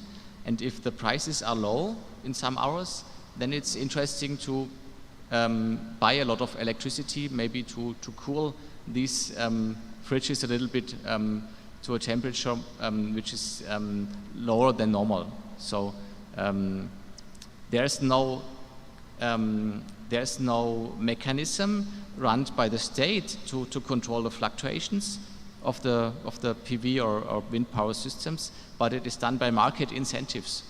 And as well for investment. So there's no state plan to invest in gas-fired plants, but the companies who want to invest in such things, they look at the market prices, and at the moment they can see, for example, that the difference of market price between the noon time in summer, where we have a lot of PV production, and the time in the morning or in the evening, that there's a big price difference, so that they can see, well, it may be interesting to invest in battery systems. So in the morning, when the electricity is expensive, we can sell electricity, and when electricity is cheap during noontime, then they can use these batteries to buy electricity, and with the price difference, they can earn so much money that it is quite interesting to buy these systems. So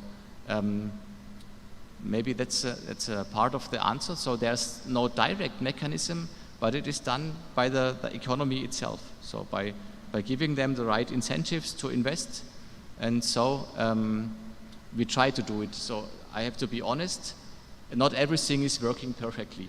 So it is always necessary that there are some state rules on these topics. So the transmission system operator in Germany and Europe together, they make a network development plan each year, and in this plan they evaluate the situation considering the renewable energies and the fluctuations, and they give hints to the governments what has to be done that in future times the integration will work good, and that there will be no blackouts, and they give hints what has to be done. For example, in Europe we plan a big investment in electricity grids.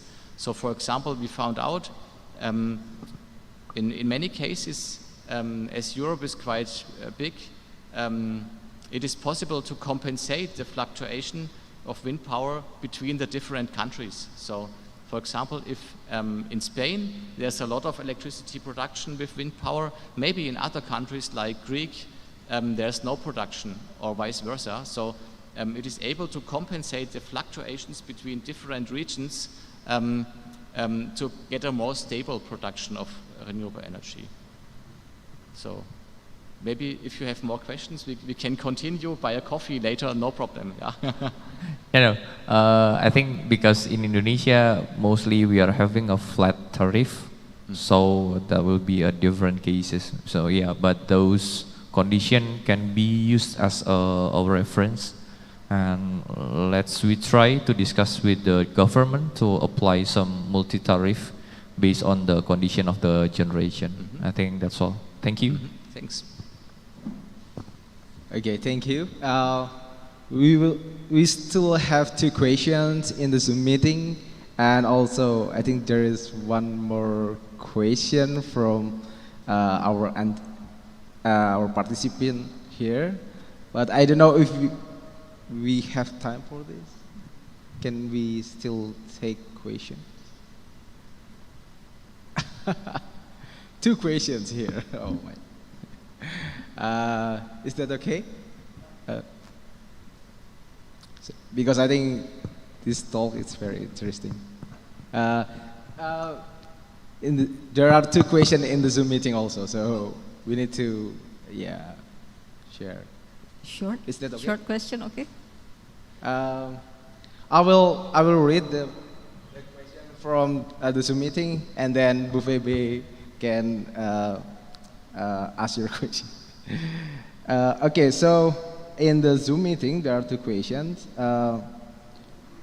So how we measure the emission in the ETS system, referring to government policy.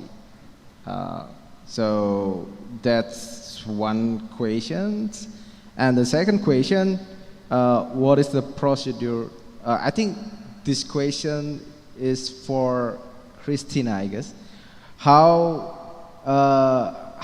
people outside UKRIM can join like EWB, Engineers Without Borders, and get the training from Engineers Without Borders. I don't know if Christina can answer that, but yeah. Okay, yeah. So there are 2 questions. So maybe the first question for Professor Dietmar, and the second question for Christina. So first question about the measurement of the emissions. That is not so difficult as it seems, maybe, because when it comes to the emissions, normally fossil fuel is used in the production process. So for example, if we know that for producing 10 megawatt hours of electricity, maybe 5 tons of coal is used, then with a formula we can just calculate how much emissions are or how much CO2 is emitted by the firing of these 5 tons of coal. So normally the measurement of the emissions is based on the fossil fuels which are used in the production processes. So if we know that 10 tons of coal is delivered to that company, we know that it has emitted a given amount of emissions. So it is easy to control and then quite easy to measure. So that is something I often are asked, is it possible that that this system is cheated by companies? And it is not so easy. It is quite hard, because it is easy to measure how much coal was fired, and then it is easy to calculate how much emissions occurred. Okay, then to the second question, I have to refer to my partners at UKRIM, because they usually choose the participant for the seminars. So if someone is interested, I can refer you to Ms. Anita Yuan. Perhaps you ask her. Yeah, thank you. And Bu Febe can ask the question. Yuan also. I hope my question is short. You show how subsidy goes down over the years. So I imagine there are a lot of research and development going on. How much are they subsidized? And maybe the question is, what does the academic sector do in developing this? Maybe like what kind of research do you have at TH Ulm regarding RE? Thank you. Okay, so the academic world is involved in the development in many parts of that process. Beginning, for example, by some basic research. So in Ulm, for example, we have a big department researching on materials, for example, for the use in solar modules. So the people, they develop, they try to increase the efficiency of solar panels, for example. So nowadays, normally they have an efficiency between 20 and 22% commercially, and there's development ongoing to increase this efficiency. Maybe if it is by 30% in 20 years or in 30 years, then of course the production costs are decreasing because we can produce with the same size of solar module, we can produce more electricity than today. So it will be cheaper than today. So that is one topic. Or for lithium-ion batteries, for example, in Ulm, there's a big research facility as well. So there's not only our university in Ulm, we have 2 other universities and some other research institutes, and especially in the development of solar modules and solar cells, Ulm is one of the leading research area in the world. So there's put a lot of money in the topics, but that's the basic research. So research on materials and machinery. At our university, we are more involved in the market integration topics. For example, we develop systems which can be used in households, for example, to control or to use the flexibility of different machineries. For example, the washing machine, it can be used maybe in the evening or in the morning or during the daytime. So in future, it will be work that way. So for example, if you need to wash your things, maybe you can just go to the washing machine and say, well, I need it to be finished maybe in 10 hours. And then the machine itself, it decides when the washing will be done, depending on the electricity tariffs. So that is some things we are developing. Or the same with air conditioning in the buildings. We can develop tools or algorithms, how we can use the flexibility in that processes, depending on the market prices. Or in Germany, air conditioning is not so important, but in the winter, we need electricity to warm up the buildings. And there it is possible the same way. So if it is cheap, the electricity, well, it is maybe interesting to have a higher temperature in the buildings, so that maybe in the coming hours, when electricity is getting more expensive, then we can decrease the heating power, and still it is warm enough in the rooms. So we are doing, for example, experiments on that. So we are trying in the winter in our lecture rooms, which is the minimum temperature needed for the students before they leave the room, for example, and such things can be done. Yeah? So in Europe, in fact, the academic world, the research world was a big driver for implementing the renewable energy. So what we are doing as well, we are doing many field tests. So for example, we are not only working in our labs, but we work together with companies and show them, well, there is a new technology, let's do together some research, and then we can demonstrate, for example, how it works. So we work together with many grid operators, and with many people. So, for example, in one area of Ulm, we have a grid field area for testing new control possibilities and so on. So there's a lot of things which can be done from the academic side. Okay, thank you very much, Professor Dietmar. Please give a round of applause for our speakers.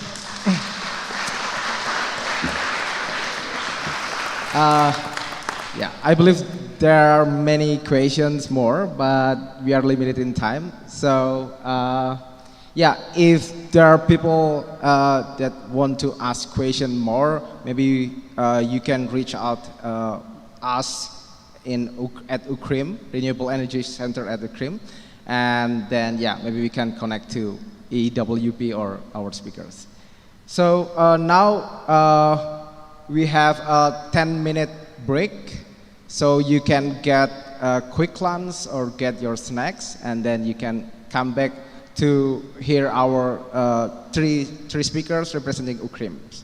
Okay, see you.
check, check, check.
Okay, ladies and gentlemen, we'll start our second phase right now. So we will have 3 speakers from UKRIM. So the first speaker is our former lecturer at physics department. We call it Pak Daniel. So right now I will also reading his CV and also giving him thanks for his great work at UKRIM University. So Pak Daniel, Daniel Pianka, or Pak Daniel, as he is called at UKRIM, graduated with Diplom Ing degree in aerospace engineering from University of Stuttgart. He worked for more than 4 years as a project engineer at Transolar Energy Tech Corporation, an engineering firm specializing in sustainable and energy efficient building design. From 2014 to 2022, Daniel worked as a visiting lecturer at the physics department of UKRIM. He was sent by co-workers, an NGO in Germany, with whom UKRIM has had a working relationship for more than 30 years to initiate renewable energy program at UKRIM. During his 8th year at UKRIM, Pak Daniel developed renewable energy courses taught at bachelor's degree program, started the Renewable Energy Development Center, trained UKRIM's faculties in the area of renewable energy, and built UKRIM's renewable energy laboratories. Pak Daniel also assisted UKRIM to develop UKRIM's renewable energy partnership network with NGOs, government, and private organizations. Renewable energy companies, communities, donors, schools, and universities. So there are many partnerships. The partnership networks that Pak Daniel initiated are instrumental for UKRIM's efforts to carry out its academic and community development programs in the area of renewable energy. We have been blessed to have Pak Daniel dedicated his fruitful years to develop renewable energy at UKRIM. So Pak Daniel will deliver his talk live from Germany. But before the talk, I will read the CV from the second and third speakers. So, yeah, we have 2 speakers here. So, 2 young ladies. So the second speakers from UKRIM, which is Bu Emerita Setiawati. She is graduated from Universitas Gadjah Mada, earned her Bachelor of Science in 2009, and he received her Master of Science in the same university in 2013. So she led some projects, renewable projects at UKRIM. So starting in 2009, she is a person in charge of establishing energy education with Engineers Without Borders. And also, she led a Somba solar pump project. And there is a recent project which is an implementation of biogas and accounting information system as production and management quality booster cashew nut micro business in Karangmojo Village, Gunung Kidul. Yeah, and the third speaker, she is a young lecturer at physics department, Miss Anita Yuan. So she led a solar home system installation project in East Sumba and Kupang since 2023. And also she developed models and semester lesson plans for courses on renewable energy topics at UKRIM. So, okay, without further ado, we will present, so I will give Daniel time and place to present his talk. Please, Mr. Daniel Pianka. Okay, selamat pagi, good morning. It's very nice to join, but actually I would love to join directly at UKRIM because it's much colder here. We only have 3 degrees and it's also very early in the morning, just before 6 o'clock in the morning, so my neighbors are still sleeping. But it's an honor for me to join this seminar, and let me start my presentation.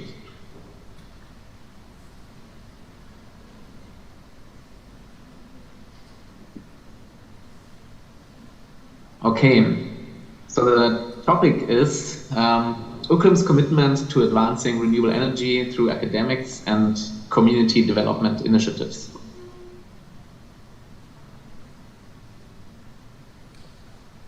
The goal of our institute, LPET, Lembaga Pengembangan Energi Terbarukan, or the Institute for Renewable Energy Development, is the first point, and then I will talk about what makes UKRIM unique and how did we start with our renewable energy initiative, and then at the end I will talk briefly about our solar water pump project in Sumba.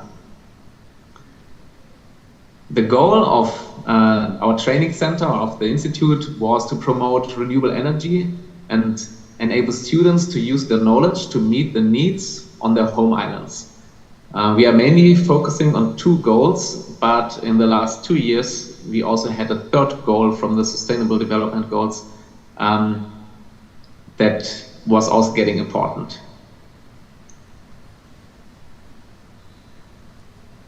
The first goal, of course, as we are at the university, is to develop a high-quality education at LPET. The education is key for the future development, not only of the students, but also of the country. The second goal is to apply this acquired knowledge in real-life projects. At the campus, we started with some projects, but we also want to meet the needs in the home regions of the students. One of the goals is to increase affordable and clean energy in rural areas. And while we're focusing on this goal, people told us that actually in some places there's something much more important. And this is to have access to clean and to clean water, as many people still don't have access to clean water, especially in East Indonesia. So what is so unique about UKRIM? UKRIM is in the heart of Indonesia, in Java, in Central Java, but our students are coming from everywhere. And the most students are actually coming from outside of Java. I had a class with 5 students, and you can see the first point is in Nias. So I had students from Nias, from Sumba, from Papua, and also from Rio Islands. So 4 points, 5 students, but they are thousands of kilometers away from each other. But we also have students from many more areas. I think most of the provinces of Indonesia send students to UKRIM, and I think this is very unique that we have all these students coming to UKRIM, where they learn, especially if they study physics or computer science or civil engineering, they have courses to learn more about renewable energy. So their knowledge will increase. And as I said before, we also want to do it with a practical approach so that they can learn how to do renewable energy projects. So students started to build solar charging stations at tourist areas around Jogja, but finally they will go back to their places with their knowledge. And yeah, our goal, our hope is that then they can apply their knowledge to install renewable energy systems in their islands. And actually, the reality is looking a little bit different, because we have one student that is doing a lot of projects in East Indonesia. In Sumba, he installed already, I think, around 30 solar systems in NTT, and NTT is one of the areas in Indonesia with the lowest electrification rate. How did we start with all of this? That's our training center, how it was 2015. In the beginning, not everything was very easy. We started from the scratch. There were no previous projects, no lab, even no staff. But with some help, we got from this and this, our energy lab in 2020, we got to this. We now have a well-equipped outdoor lab with solar pump, solar dryer, PV hybrid, off-grid and biogas. And we have this indoor energy lab where students can learn, where they can use measurement tools and work on their projects. This is the campus from above. You can see the outdoor lab with all the facility, and then we have the indoor lab under the solar roof. So yeah, we started, as I said, with different technologies, photovoltaics, solar water pumps, solar drying and biogas. And all of this is only possible because of cooperations we had in the last years, and we still have. In the 8 years I was here, we had 8 students from 6 universities in Germany, especially with the cooperations from the internship program of co-workers, and also the Entrepreneurship Hochschulinitiative, what is a German program where we work together with the University of Stuttgart that sent 2 students to start our biogas topic in 2017. And this was a very fruitful and good exchange. So the students could work on different topics like the evaluation of the energy potential in Indonesia, starting with solar drying, with biogas and photovoltaics. And yeah, by this we had a really good start in several projects. And also, especially in the beginning with the biogas project, we also had the first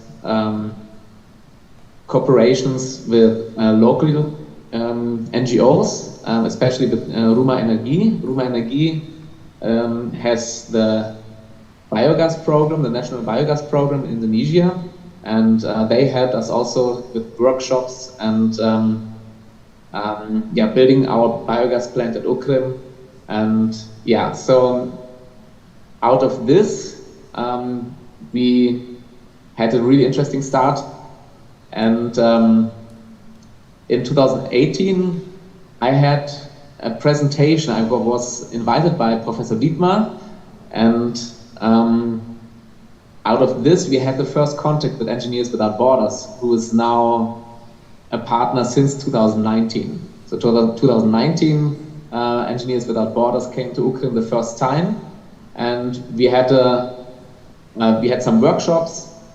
We made an evaluation tour to Sumba and Papua, and out of this, we also developed our training center further with teaching material, but also we sent a proposal to the German embassy in Jakarta together with Engineers Without Borders, and we got a funding for our training center. So that we have this training center is only possible by so many things, especially the cooperation with Engineers Without Borders and the support from the German embassy in Jakarta.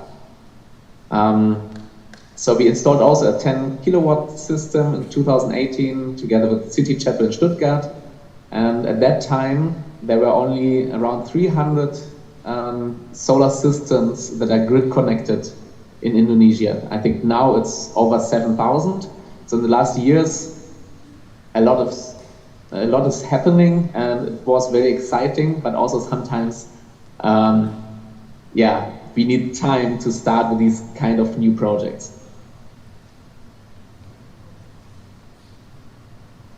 So, but not everything was easy. And if I say not everything is easy, I think about the solar pump projects that we had in 2021 and 22. When we installed the solar systems in Sumba, people said actually what we really need is water, because still many people have to walk several kilometers every day to go to a place where they can get water, and it's very often the women, but also the children going to school that have to bring water after school. So there are many challenges. For example, people cannot wash their faces. Some people told us that they use, for example, banana leaves or papaya leaves to wash their faces in the morning before they go to school. Kids are malnourished. So there are a lot of challenges that we saw in Indonesia, especially in East Indonesia, that we didn't know are still so difficult. So they asked us if we can help the installation of solar water pumps. At that time, we could do it technically maybe, but we didn't have funding. So 2021, we got a funding and started with a survey to Sumba, where we visited different villages and saw that actually the situation is much more difficult than we thought. We thought about maybe a solar pump system, as you can see at Ukrim, where you have a borehole, a water pump, and a water tap next to it. But very often the water source is very far away from the village, and sometimes even the village is spread out over several square kilometers, what means we need a very huge water grid to serve the people. At the end, we could work together with the local governments that supported us with building the water grid so that we could focus on installing the water pump. But still, we had some challenges. We did surveys and so on. But then there was also Corona. We had travel restrictions. We could not visit every place that we want. And especially in some places, the challenge was that they really need water, but they didn't have any water source. So they started to drill a borehole. Here we can see one of our partners, Pak Adios, and they tried to find water for around half a year and could not find any water. And without any water source, we cannot install any solar water pump. So these were some challenges we had with our projects. But in the end, we could install all of the 3 solar pumps, even if we had to move one pump to another region, as one local government didn't have enough money left over after the Corona pandemics. There were some challenges, but in the end we could install all the water pumps, and now around 750 people have access to water, and this is changing their life in different ways. Before that, they had to walk, as I said, sometimes several hours for a few liters of water, but now they have free time to do other work, to work in the garden, to do farming. Students can use the time to learn, to have a better education. People also started to have gardens where they use the water for growing vegetables to sell it on the market. So many things are starting, and people have a healthier lifestyle. And in the end, I think our solar water pumps serve around 700 people. Also, a solar water pump, as it is a DC water pump, it can start to pump water in the morning with a lot of low sunshine. It's already starting pumping water up, and so you need only a few kilowatt peak of solar installation to pump up water 100 meters and fill a water tank of around 10,000 liters per day, what is around 2 water trucks. So before that, the village told us that they don't have money for paying the water trucks. So they had maybe around 3 or 4 water trucks per month. Now they have the equivalent of 2 water trucks every day. So this changed, and I will now share one slide that I shared 2018 at TH Ulm, Hochschule Ulm. So this slide shows the approach we have, especially with our students from Germany that came to UKRIM, starting a new topic, for example, biogas or solar drying, building a prototype, and where then Indonesian students continued the work with their bachelor thesis, improved the installation, and then in the end installed the technology in communities. At the end, we saw also optimization potential, so that the next generation is even more fitting to the needs of the people or using a better technology. And I'm very happy that we could use the scheme in the last years for different technologies. And I'm also very happy that as I'm now back in Germany, we have a very strong team in Indonesia, at UKRIM Indonesia, from Ibu Emme, Yuan, and Kassi that took over the institute and the activities and continue these activities, this program to advance renewable energy in Indonesia. And it is really amazing to see that, there are even many more new projects, new cooperations with other universities, also other companies, for example, Sonos, who's also partner of this event. And so now I will give over to Yuan, who's talking about the presence of the Renewable Energy Institute and also about the solar home system projects. Thank you.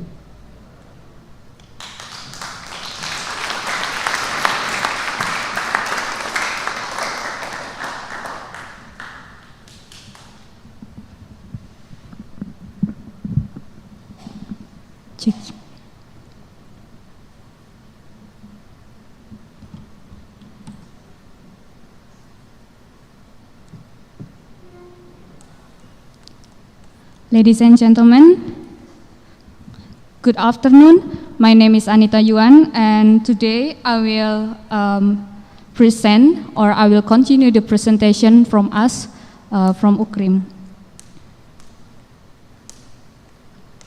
So there are 3 outlines at least that I will present to you today. So the first one is cooperative relationship that we have right now, and the second one, learning atmosphere, and the third is the community developments that we still doing until today, or until this year.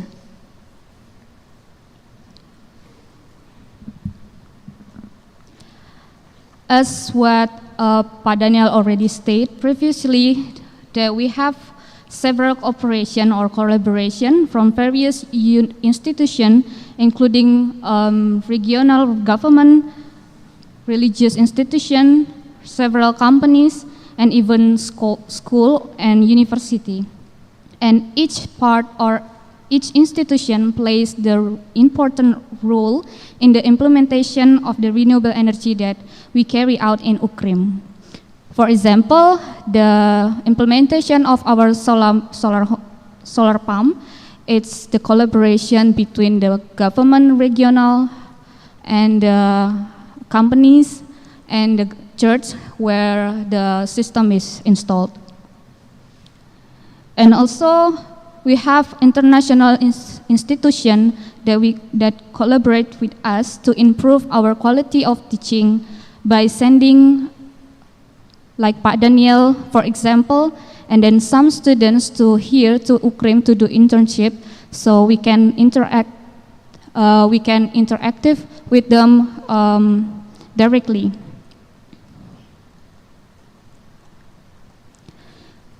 And as that Professor Christina already mentioned before that we have several online workshops together. Until today, we at least have 3 online workshops together. That the first online workshop we built or we made simple solar lamp that until now be using of some student that teaching in school, so they deliver that knowledge and that skill to students in high school and junior school.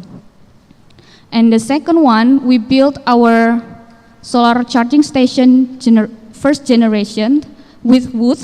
So in this time we start to learn to use professional tools to install this solar charging station. And today, or the third online workshop, we make the solar charging station generation 2 with a proper, and I think it's better design, and it also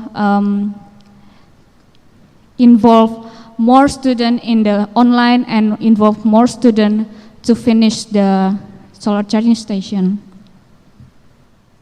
And the solar charging station almost complete. We haven't complete with the design, but it's already here in Ukrim that we can use and we can see outside of this building. This is giving a good impact to our students, especially to increase or to change the learning atmosphere. So as the picture that we see now in the slide, there are some students finishing switch box that we use to our solar home system project in Sumba and Kupang Island.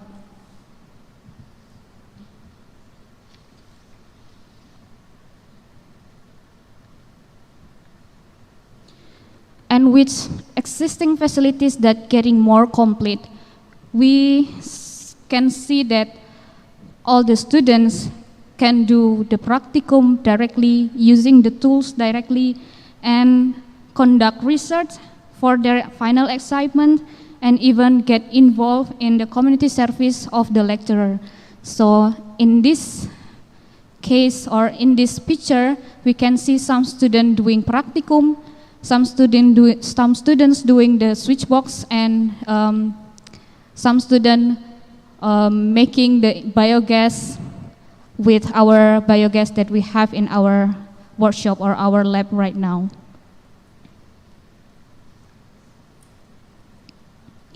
A part of improving the learning, we also gradually improvement our various community development.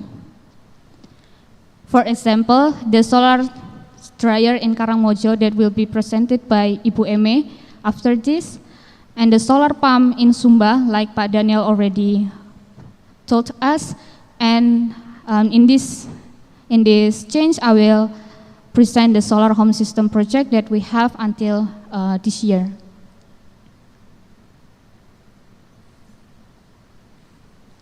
We have installed several solar home system in several places in Yogyakarta, Sumba Island, and Kupang, and also Timor Tengah Selatan or South Timor Tengah. It's also one big island in Kupang.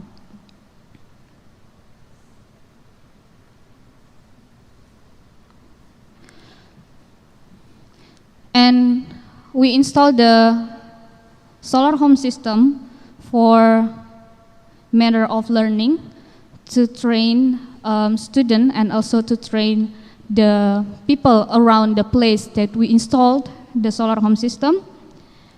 And another purpose for mostly provide electricity to the church buildings, where the church building don't have any access to electricity. And what we saw now that until today or until this year, we already installed 40 systems of solar home system in Yogyakarta, Sumba, and Kupang Island. I will take two example place or location to maybe give a short image of where we install our solar home system. The first one is in Sumba Christian Church, Pahamburu Way, which located in the middle of nowhere. Usually, and it took along 1 hour journey. That 1 hour journey to see like a beautiful and expansive views of savanna like this. But actually, the location distance to the city is something like 3 hours. So this is the second example location that we install our solar home system. This is a place where they don't have any electricity, same like the first place, and we installed it to provide electricity to that church building. And yes, what we see in the picture right now, that's a church building for them to do worship. And this place located about 5 until 8 kilometers to the nearest place that has electricity access. Maybe a distance of 10 kilometers is not a big deal for us in the city or in Yogyakarta, but not for the villagers who live there, because not only the distance, but also the access is really difficult. For example, to access the second places, Evatalin Ana Church, we need to cross several dry rivers to get there. So if the rainy season coming, usually the villagers don't have any access to get out from this village. And what kind of system that we installed actually, so this is the component. This is a very simple system that we installed it in several places. And we do some improvement year by year to meet the optimum design that can provide can provide the user in the location. And we also using simulation website that is free access, that we can see how our system can work before we implement it.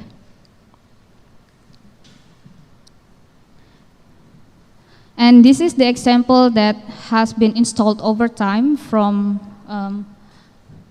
2020 until 2023. So the last picture, or the last guy in that picture, he's a pastor of the church that I showed before. That church name is Evatalin Ana Church.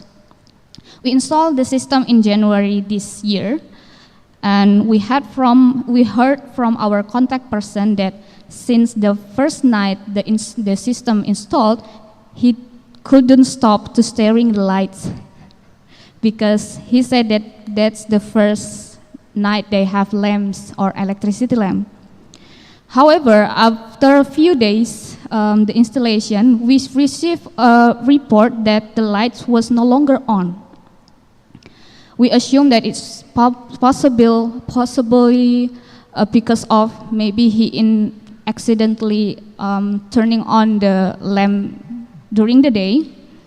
So we tried to fix it, and by July, finally 2 students from the school where our contact person there to teach, they finally sent 2 people to get to the Evatalin Ana Church to see to fix the system and to change the battery. And finally, they did it, but long short story, again, we received a report that the lights didn't come on. So now this is serious case. Maybe it's not because of accidentally case. But long short story, we finally find out that the damage is come from the module PV that we installed before. So it's not because of him using it over time, but it's because of the module PV.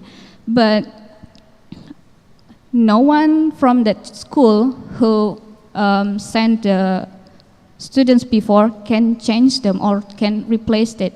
So finally, in October last month, we from UKRIM, from Jogja, come to that place to replace the module PV. So this is a story that gives us example of that lack of people or trained people will make a simple system being in a damaged state longer. Actually, if we have people who train well, it will be maybe solved in like just 1 month or even less. So this is again proof to us, like a research that conducted when Pak Daniel was here in Indonesia last year in 2022 and presented in Aachen, Germany last year. It proves that a good service is a key for the system work well, and for the more trained people or experts are needed to keep the system running longer. And because of that, in UKRIM, we committed to further developing to this training center so that more students can be trained to be expert both for their careers outside or the region if they back or they return to their places or their respective regions. Yeah, so this is the end of my presentation today. Terima kasih, danke, thank you so much.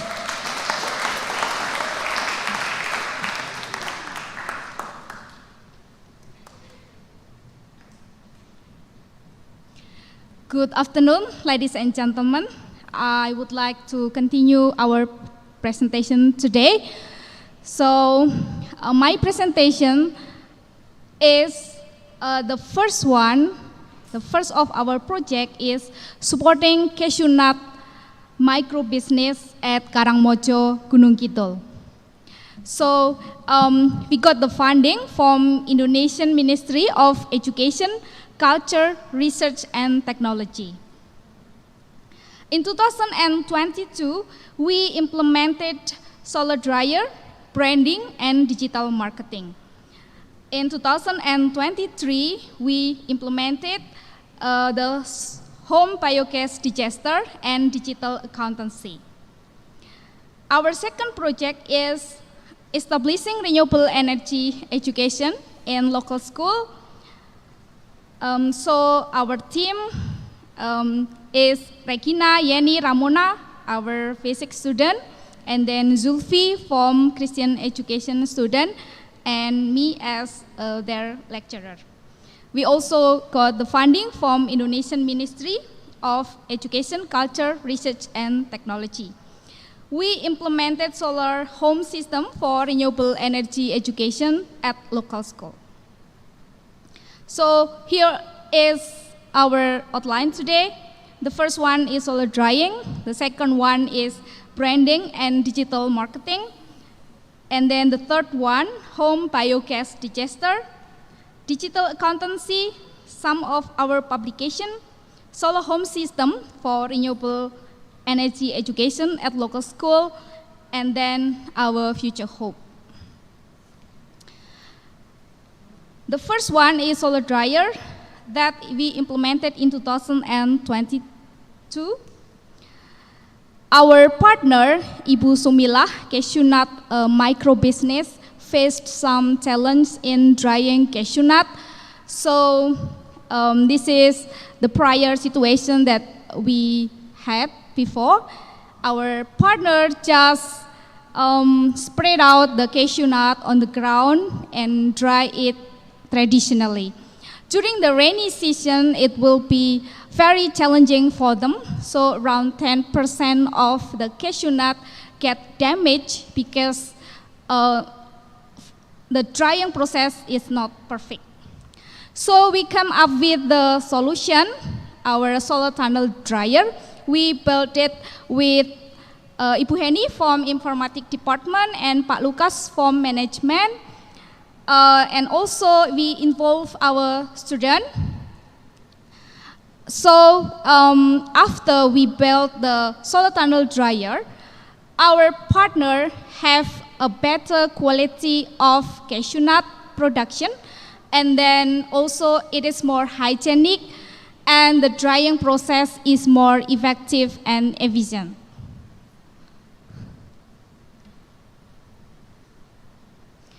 And we don't face any challenges in implementing that project. The next one is branding and digital marketing. So before we introduce our new logo, they already have their previous logo, which is monochrome and simple. And then we came up with the solution. Pak Lukas designed the new logo for them, which is more colorful and interesting, I hope. We also help them to open their online store at marketplace called Tokopedia. So more people will be able to buy their product. Unfortunately, we face some challenges in branding and digital marketing. We are still struggling with that.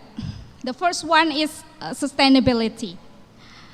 So our partner was not ready to continue printing the label that we designed for them because they want to keep it simple to minimize the production expenses. And the second one is bad internet connection at that area, so our partner has to close down the online store. And yeah, we're still struggling with this problem. In 2023, we implemented home biogas digester with the help of, we call it Rumah Biogas Jogja, like a small company which has already experience in installing biogas in Java. The background is our partner have struggled to find LPG to cook the cashew nut and also to run the oven for cashew nut production. They also have to call some goat and chicken. So we think to use this organic material and use it for biogas. So we came up with the solution. We implement one biogas digester so our partner can use their organic material to produce renewable energy to reduce their production expenses. Some challenges in implementing our biogas digester is to start the biogas digester, we need quite large amount of the cow dung or organic material. So it takes more time for them to collect the organic material. And now we are still struggling to produce this biogas. The next project is digital accountancy. So Pak Lukas and Ibu Heni they introduced information system called SIKATE. SIKATE is Sistem Informasi Kacang Mete, to make our partner move from financial record manually into digital accountancy. So we hope that in the future the business process can be evaluated, the losses, the expenses, so it will be easier for them to understand the business process, whether it is beneficial or losses. Our challenges is we have to really convince them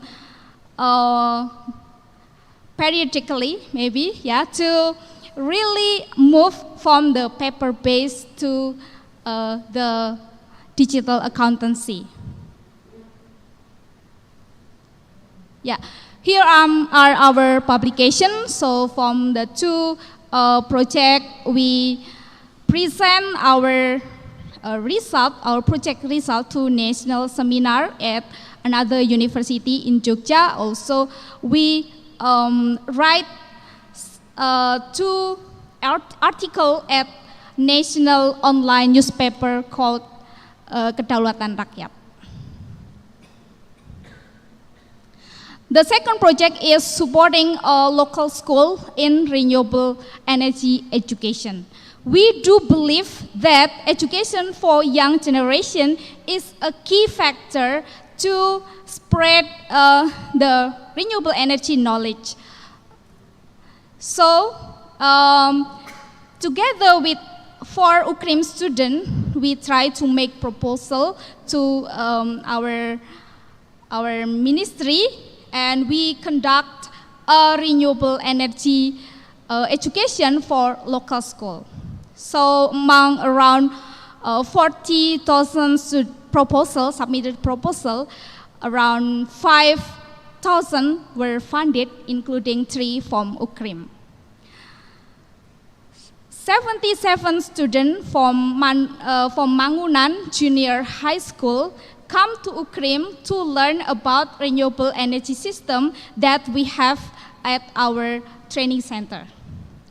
And then we built a simple solar home system for them as teaching media.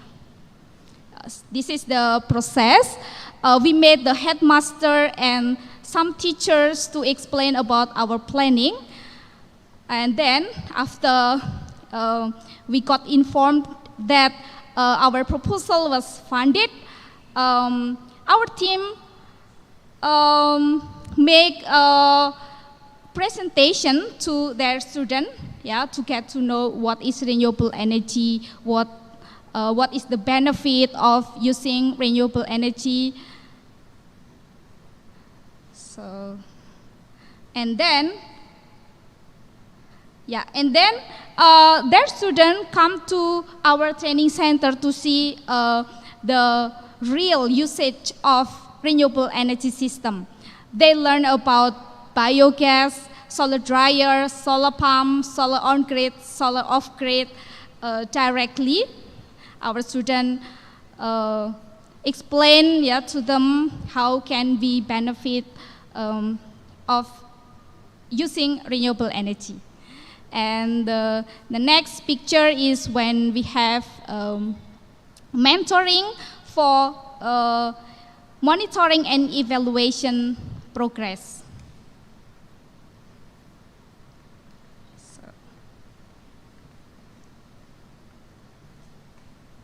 Yeah, and after that, we also have monitoring and evaluation session with another lecturer who become a reviewer from the ministry. So our students present their project online, and some reviewer will evaluate the progress of the program.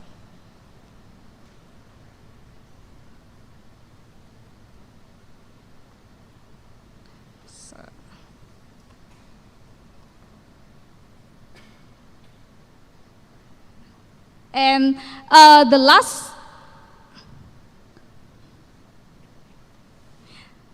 Okay. Yeah. The last one is more solar charging station for renewable energy education. Yes, since education is my passion. On the left side, Ibu Heni, Ibu Yuan, and Pak Livson explain about renewable energy using solar charging station that we install nearby Ukrim to the elementary school student. And the next picture is our former student Lina explain about solar charging station at Tinalah Village Tourism. It is a camping ground, and we install one solar home system, and some students come to the camping ground and learn about renewable energy. Our future hope, we want to move forward to develop our training center by doing cooperation with more parties, yeah, including we want to develop the knowledge, the hands-on experience, and capabilities, project management.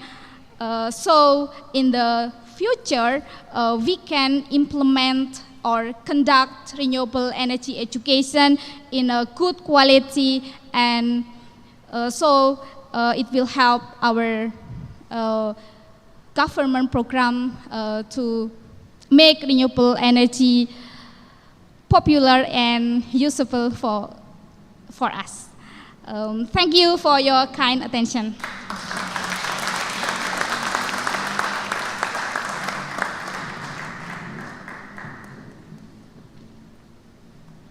Okay, so we have one last Q&A sessions for our speakers from Ukrim.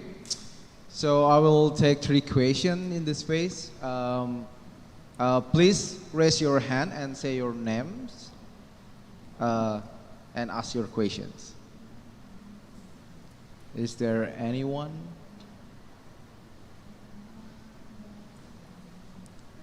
Here? Yeah. Maybe because all of the participants here are from Ukrim, so then okay, Christina, please. Yeah.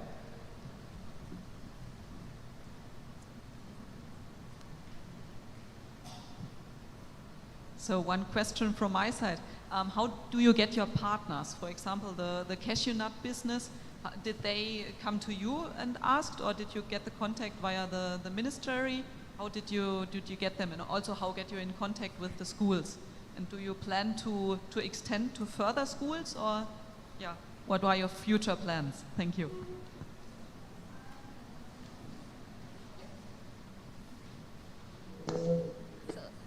Thank you for Prof. Christina for the question.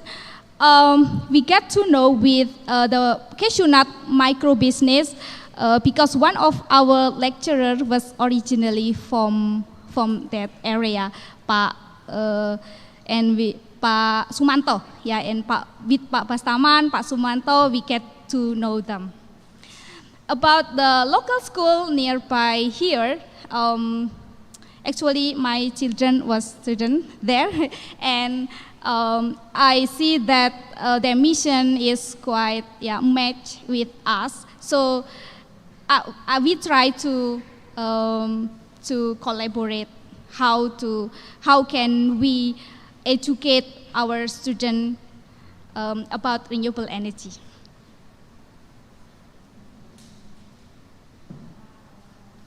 Yeah. Okay. Is there anyone else? Please just raise your hand. One little thing that I want to add, yeah. Of course, we have to plan to introduce renewable energy for other school, yeah, because yeah, it is so important. Thank you. Okay, or maybe there is a question, or there's some question in the Zoom meeting.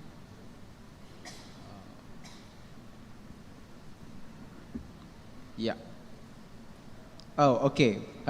Please, VPB.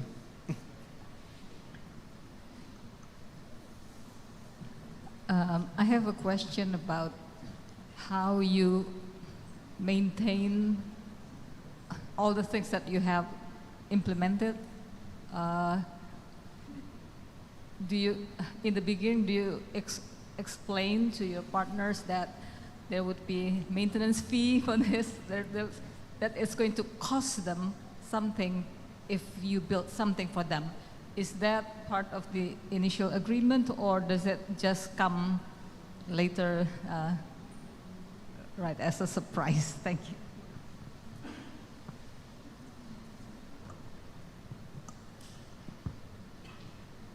Maybe I will answer from the solar home system project side.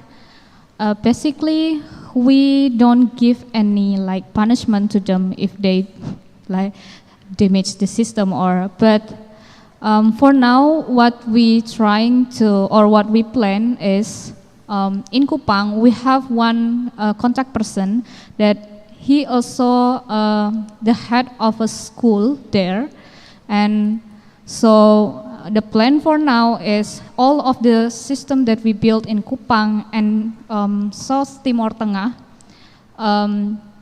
the maintenance will be reported, or every place or every pastor who the church installed, we installed the solar home system, they will report all of their like activity related to solar home system for like every 3 months, and then 6 months.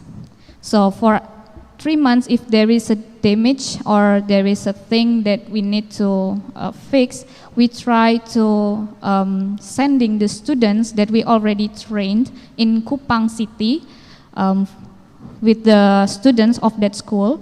So if it's not possible getting fixed by the student from Kupang City, in the change or in the schedule that we come to that island, we probably will go to that place to fix that system. But to give like a punishment or anything, if they damage it, we don't give it, but we told them to, even when we don't know yet the situation right now, if they really do that, so we told them, or we advised them to have saving, because one of the component could be damaged in one day. It's not forever. So we advise them, but we don't really control them for that. So what will happen if the system got damaged overall? So until now, we don't have any cases where all components damaged. So usually it's only the cable or only the controller, so it still can be replaced with small components. Usually the case like that. And for the Sumba location, for the Sumba Island, where the most of our solar home system installed there, we also have our alumni from UKRIM. He also graduated, same like me. His name is Rio. He's Sumbanese, and he lives in Sumba Island. So the person who do the maintenance and who do the fixing if there is something damaged in the Sumba Island. I think that's it for me. Okay, one more question.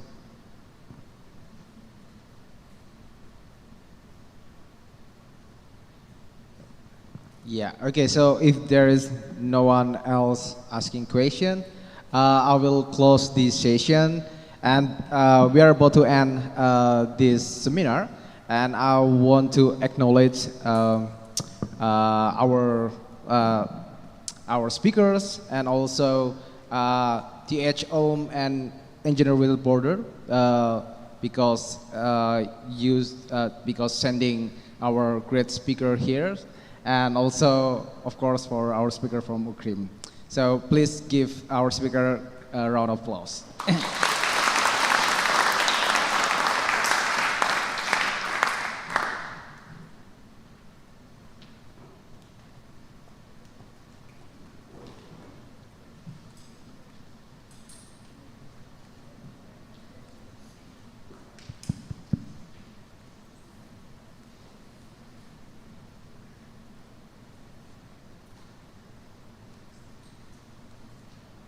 All right. Thank you, Mr. Dito, for leading the seminar program successfully. As the seminar has ended, now I invite Mr. Suneng Sandino Berutu, Sarjana Sains, Magister Komputer, Doctor of Philosophy, as the Chief of the International Seminar Committee, to come forward to hand small token of appreciations to those who have supported the seminar. For all the speakers, may you please come forward. Professor Dietmar Graber, Professor Christina Schmidt, Mrs. Emerita, Ms. Yuan, and also Mr. Dito as the moderator, and also Mr. Teddy Wintoko from PT Tri Power Solar Nusantara.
Thank you for Mr. Dino and all for speakers, and also for Mr. Dito as the moderator.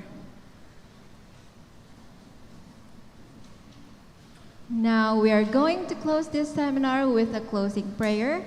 I now invite Mr. Bastaman Saragi to lead the closing prayer.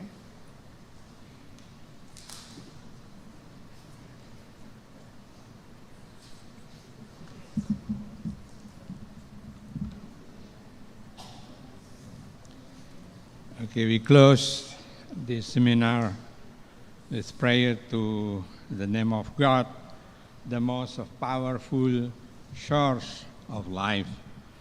We pray. Oh, dear Father in heaven, thank you for all the blessing that we are given. This conference has its positive impact. Please guide us to stay strong, to understand what we have learned today. Please bless our spokesperson and all of the conference attendees today. Please protect us from anything bad. Thank you, Father. In the name of Jesus, we pray. Amen.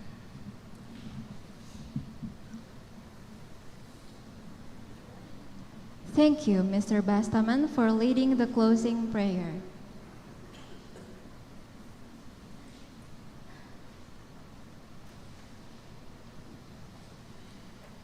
Ladies and gentlemen, now we come to the end of this international seminar. Thank you for attending the International Seminar on Fostering Renewable Energy Progress through Global Synergy 2023. On behalf of the committee of this international seminar, we would like to thank you all. It is such a pleasure to have all the speakers and also all the audience here today for broadening our knowledge. Once again, thank you very much and see you next time.